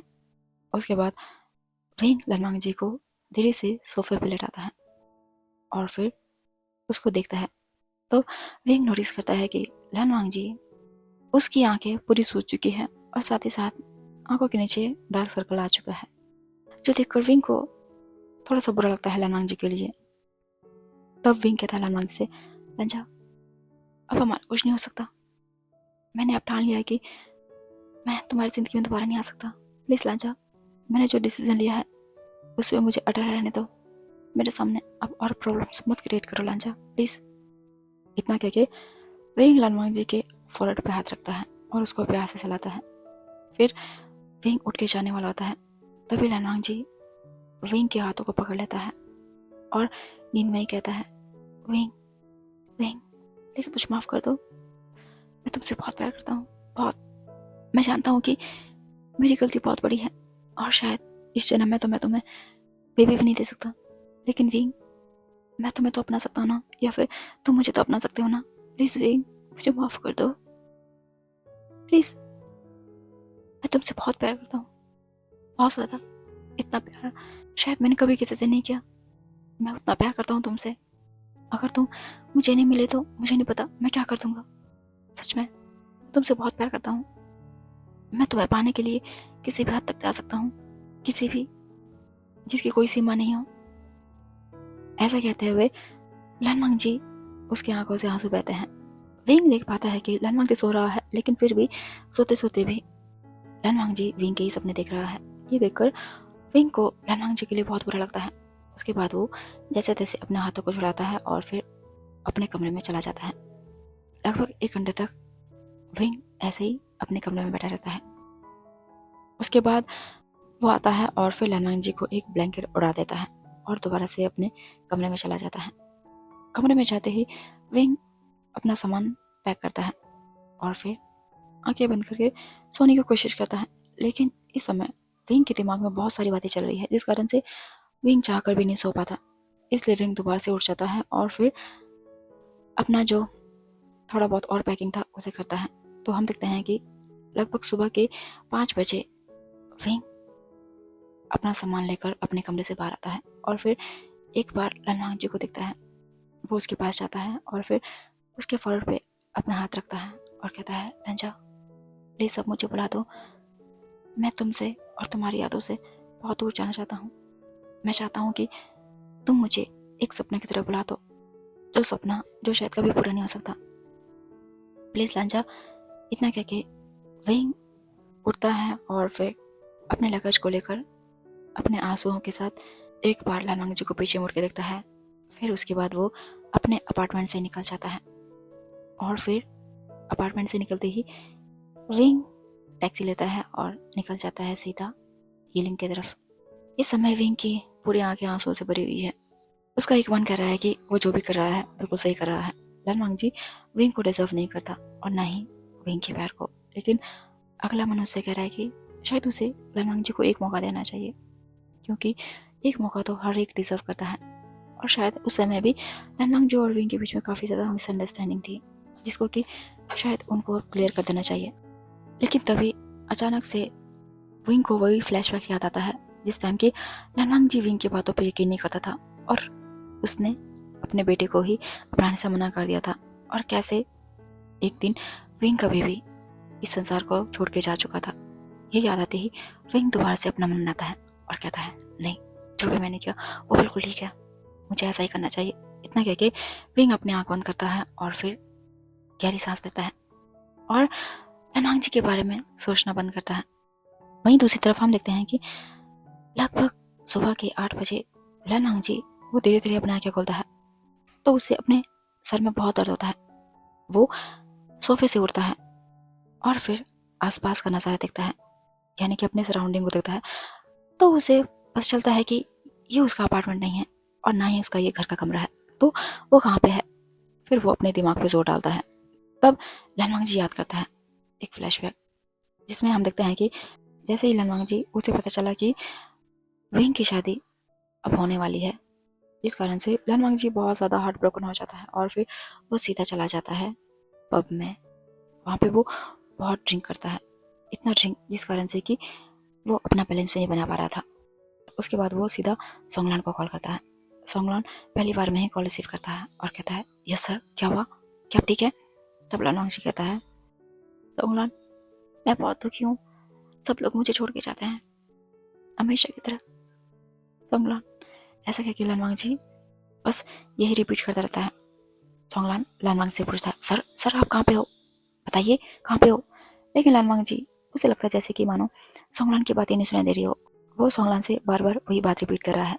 उसके बाद सोंगलान लैनवांग से कहता है, सर प्लीज़ बताइए आप कहाँ पे हैं।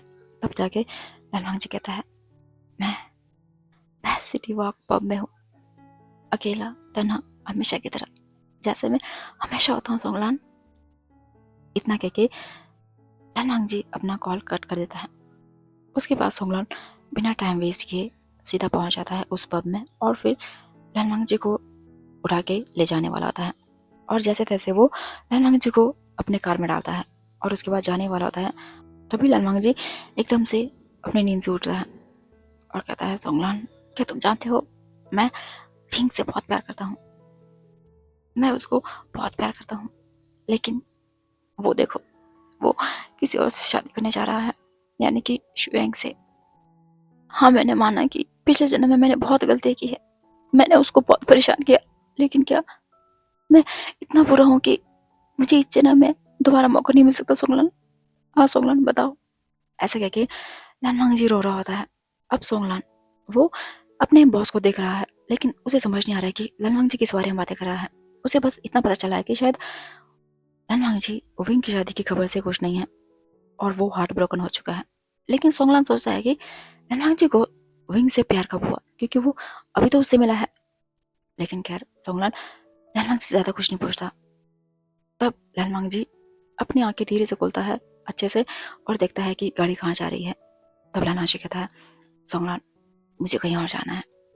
सोंगलान कहता है, सर अभी आप कहाँ जाएंगे। तब लैनवांग जी सोंगलान को एक एड्रेस बताता है। तब सोंगलान सोचता है ये एड्रेस ना तो लैनवांग जी के अपार्टमेंट का है और ना ही उसके मैंशन का। सोंगलान लैनवांग जी को घूरता है। तब लैनवांग जी कहता है, क्या तुम भी मेरी बात नहीं मानोगे सोंगलान। हाँ सोंगलान, अब क्या करें। वो लैनवांग जी को उसके बताए गए एड्रेस पे छोड़ता है। तब लैनवांग जी लड़खड़ाते हुए बाहर निकलता है। सोंगलान से अब ये देखा नहीं जाता। उसके बाद वो भी आता है और फिर लैनवांग जी को संभालते हुए उसके बोले गए एड्रेस पे, यानी कि उसके फ्लोर पे छोड़ देता है। दरवाजे के ठीक सामने आने पर लैनवांग जी कहता है, अब तुम चले जाओ, मैं जा सकता हूँ। सोंगलान कहता है, सर लेकिन ये अपार्टमेंट किसका है। तब लैनवांग जी कहता है, विंग का। सोंगलान की तो पैर तले जमीन खिसक जाती है। वो सोचता है, क्या विंग का। तब लैनवांग जी एक छोटी सी स्माइल करता है और कहता है, सोंगलान, मैं विंग से बहुत प्यार करता हूँ और मैं उसे अपने प्यार का एहसास दिला कर रहूंगा। तुम जाओ, तुम हमारे बीच में मत आओ। इतना कह के वो सोंगलान को हल्का सा दगा देता है। सोंगलान, उसे लगता है कि शायद उसका बॉस ड्रिंक करके पागल हो चुका है, इसलिए वो कहता है, नहीं सर, आप इस समय नहीं जा सकते। देखो अभी रात का काफी ज्यादा टाइम हो चुका है, तो कोई देख लेगा तो उल्टा सोचेगा, चलो चलते हैं। लैनवांग जी अपना हाथ छुड़ाता है और कहता है, सोंगलान, तुम्हें जितना कहा जाए उतना ही करो, जल्दी चले जाओ मेरे सामने से, वरना मैं तुम्हें जॉब से निकाल दूंगा। जॉब से निकालने की बात सुन के ही सोंगलान लैनवांग से 10 कदम दूर भाग जाता है और कहता है, ठीक है सर, लेकिन प्लीज कुछ उल्टा मत करना। अब मैं चलता हूँ, इतना कह के सोंगलान वहाँ से 9 तो 11 हो जाता है।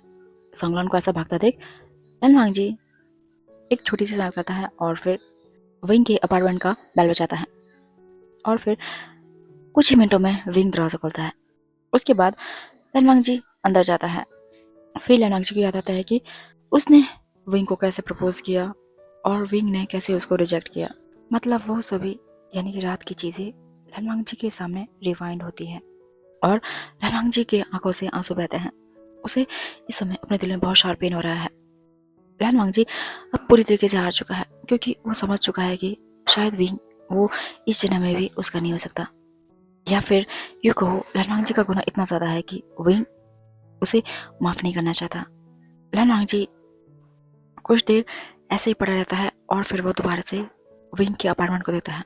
वो धीरे से उठता है और विंग के कमरे में जाता है तो देखता है कि विंग की बेड के साइड में एक फ़ोटो फ्रेम है। उसमें विंग और उसके पेरेंट्स हैं और उन्हीं के साथ में है शुयांग। ये शायद काफ़ी छोटी की फ़ोटो है, लगभग शायद 17-18 साल का है। इसे देखकर लैनवांग जी की आंखों में एक पल के लिए चमक आ जाती है। वो विंग की फ़ोटो को टच करता है और कहता है, विंग मुझे माफ़ करना, मुझे लगता है शायद मैं वाकई में तुम्हें डिजर्व नहीं करता और मैं फालतू में ही सोच रहा था कि तुम मुझे माफ़ कर दोगे, लेकिन अब मैं समझ गया हूँ कि तुम मुझे कभी माफ़ नहीं करोगे, इसलिए मैं भी अब हमेशा के लिए यहाँ से चला जाऊँगा, सबसे दूर।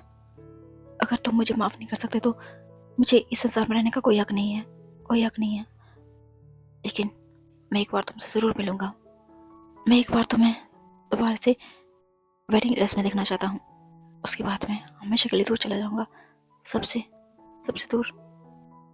ऐसा कहते हुए लैनवांग जी विंग के फोटो फ्रेम में अपनी उंगलियां फेर रहा होता है और इस दौरान कुछ एक आंसू की बूंदें विंग की फोटोग्राफ के ऊपर गिरती है। उसके बाद लैनवांग जी उस फोटो फ्रेम को नीचे रखता है और सीधा विंग के अपार्टमेंट से निकल जाता है और वहाँ से निकलने के बाद वो टैक्सी लेता है और सीधा चला जाता है अपने अपार्टमेंट में। इस समय लैनवांग जी अपने कमरे में बैठा हुआ है। उसकी आंखें आंसुओं से पूरी तरीके से भर चुकी है और वो जानता है कि परसों विंग की शादी है। वो इस बात को मानना नहीं चाहता कि परसों विंग की शादी है, लेकिन वो अपने दिल को मना नहीं पा रहा है। तभी वो देखता है कि उसको उसके अंकल का कॉल आ रहा है। लैनवांग जी कॉल रिसीव नहीं करता। कुछ देर बाद लैन सेशन का कॉल आता है। लैनवांग जी उसे भी रिसीव नहीं करता। ऐसा करके सभी फैमिली वाले लैनवांग जी को कॉल करते हैं, लेकिन लैनवांग जी किसी का कॉल रिसीव नहीं करता। तब जाकर लास्ट में सोंगलान का कॉल आता है, लेकिन लैनवांग जी उसे भी इग्नोर कर देता है और वो अपने फ़ोन को स्विच ऑफ करके अपने कमरे का लाइट ऑफ करके बैठ जाता है। इस समय लैनवांग जी एक खालीपन चाहता है और उसे महसूस करना चाहता है। कुछ देर वो अपने आप के साथ बिताना चाहता है। लैनवांग जी जो गम है उसे अपने अंदर समाना चाहता है और लैनवांग जी को पता नहीं चलता कब सुबह से शाम और शाम से रात हो जाती है। तो फ्रेंड्स, मेरा ये पार्ट यहीं पे एंड हो जाता है। इसका जो फाइनल पार्ट है वो 14 या 15 फ़ेब को आ जाएगा। एक्चुअली मैं काफ़ी ज़्यादा बिजी हूँ, जिस कारण से मुझे टाइम नहीं मिल पा रहा है रिकॉर्डिंग करने का। और रही बात 10 को, तो वो मेरी कंपटीशन की स्टोरी आने वाली है, जो कि शायद मैंने काफ़ी टाइम पहले से ही रिकॉर्ड करके रखी हुई है। उम्मीद करती हूँ आप लोगों को पसंद आएगा। और अब तक की जो स्टोरी हुई है, आप लोगों को कैसा लगा मुझे आप कमेंट करके बता सकते हैं, और आपको क्या लगता है कि अब आगे क्या आने वाला है। और इसी के साथ आई नो कि शायद वीडियो में काफ़ी ज़्यादा बैकग्राउंड नॉइज़ आ रहा है, क्योंकि एक तो यहाँ पे कंस्ट्रक्शन वर्क चला हुआ है और साथ ही साथ आसपास काफ़ी ज़्यादा शोर है। तो प्लीज़ आई होप कि आप सभी लोग मुझे माफ़ करेंगे। तो चलिए मिलते हैं मेरे अगले एफएफ में, तब तक के लिए bye bye, tata and take care.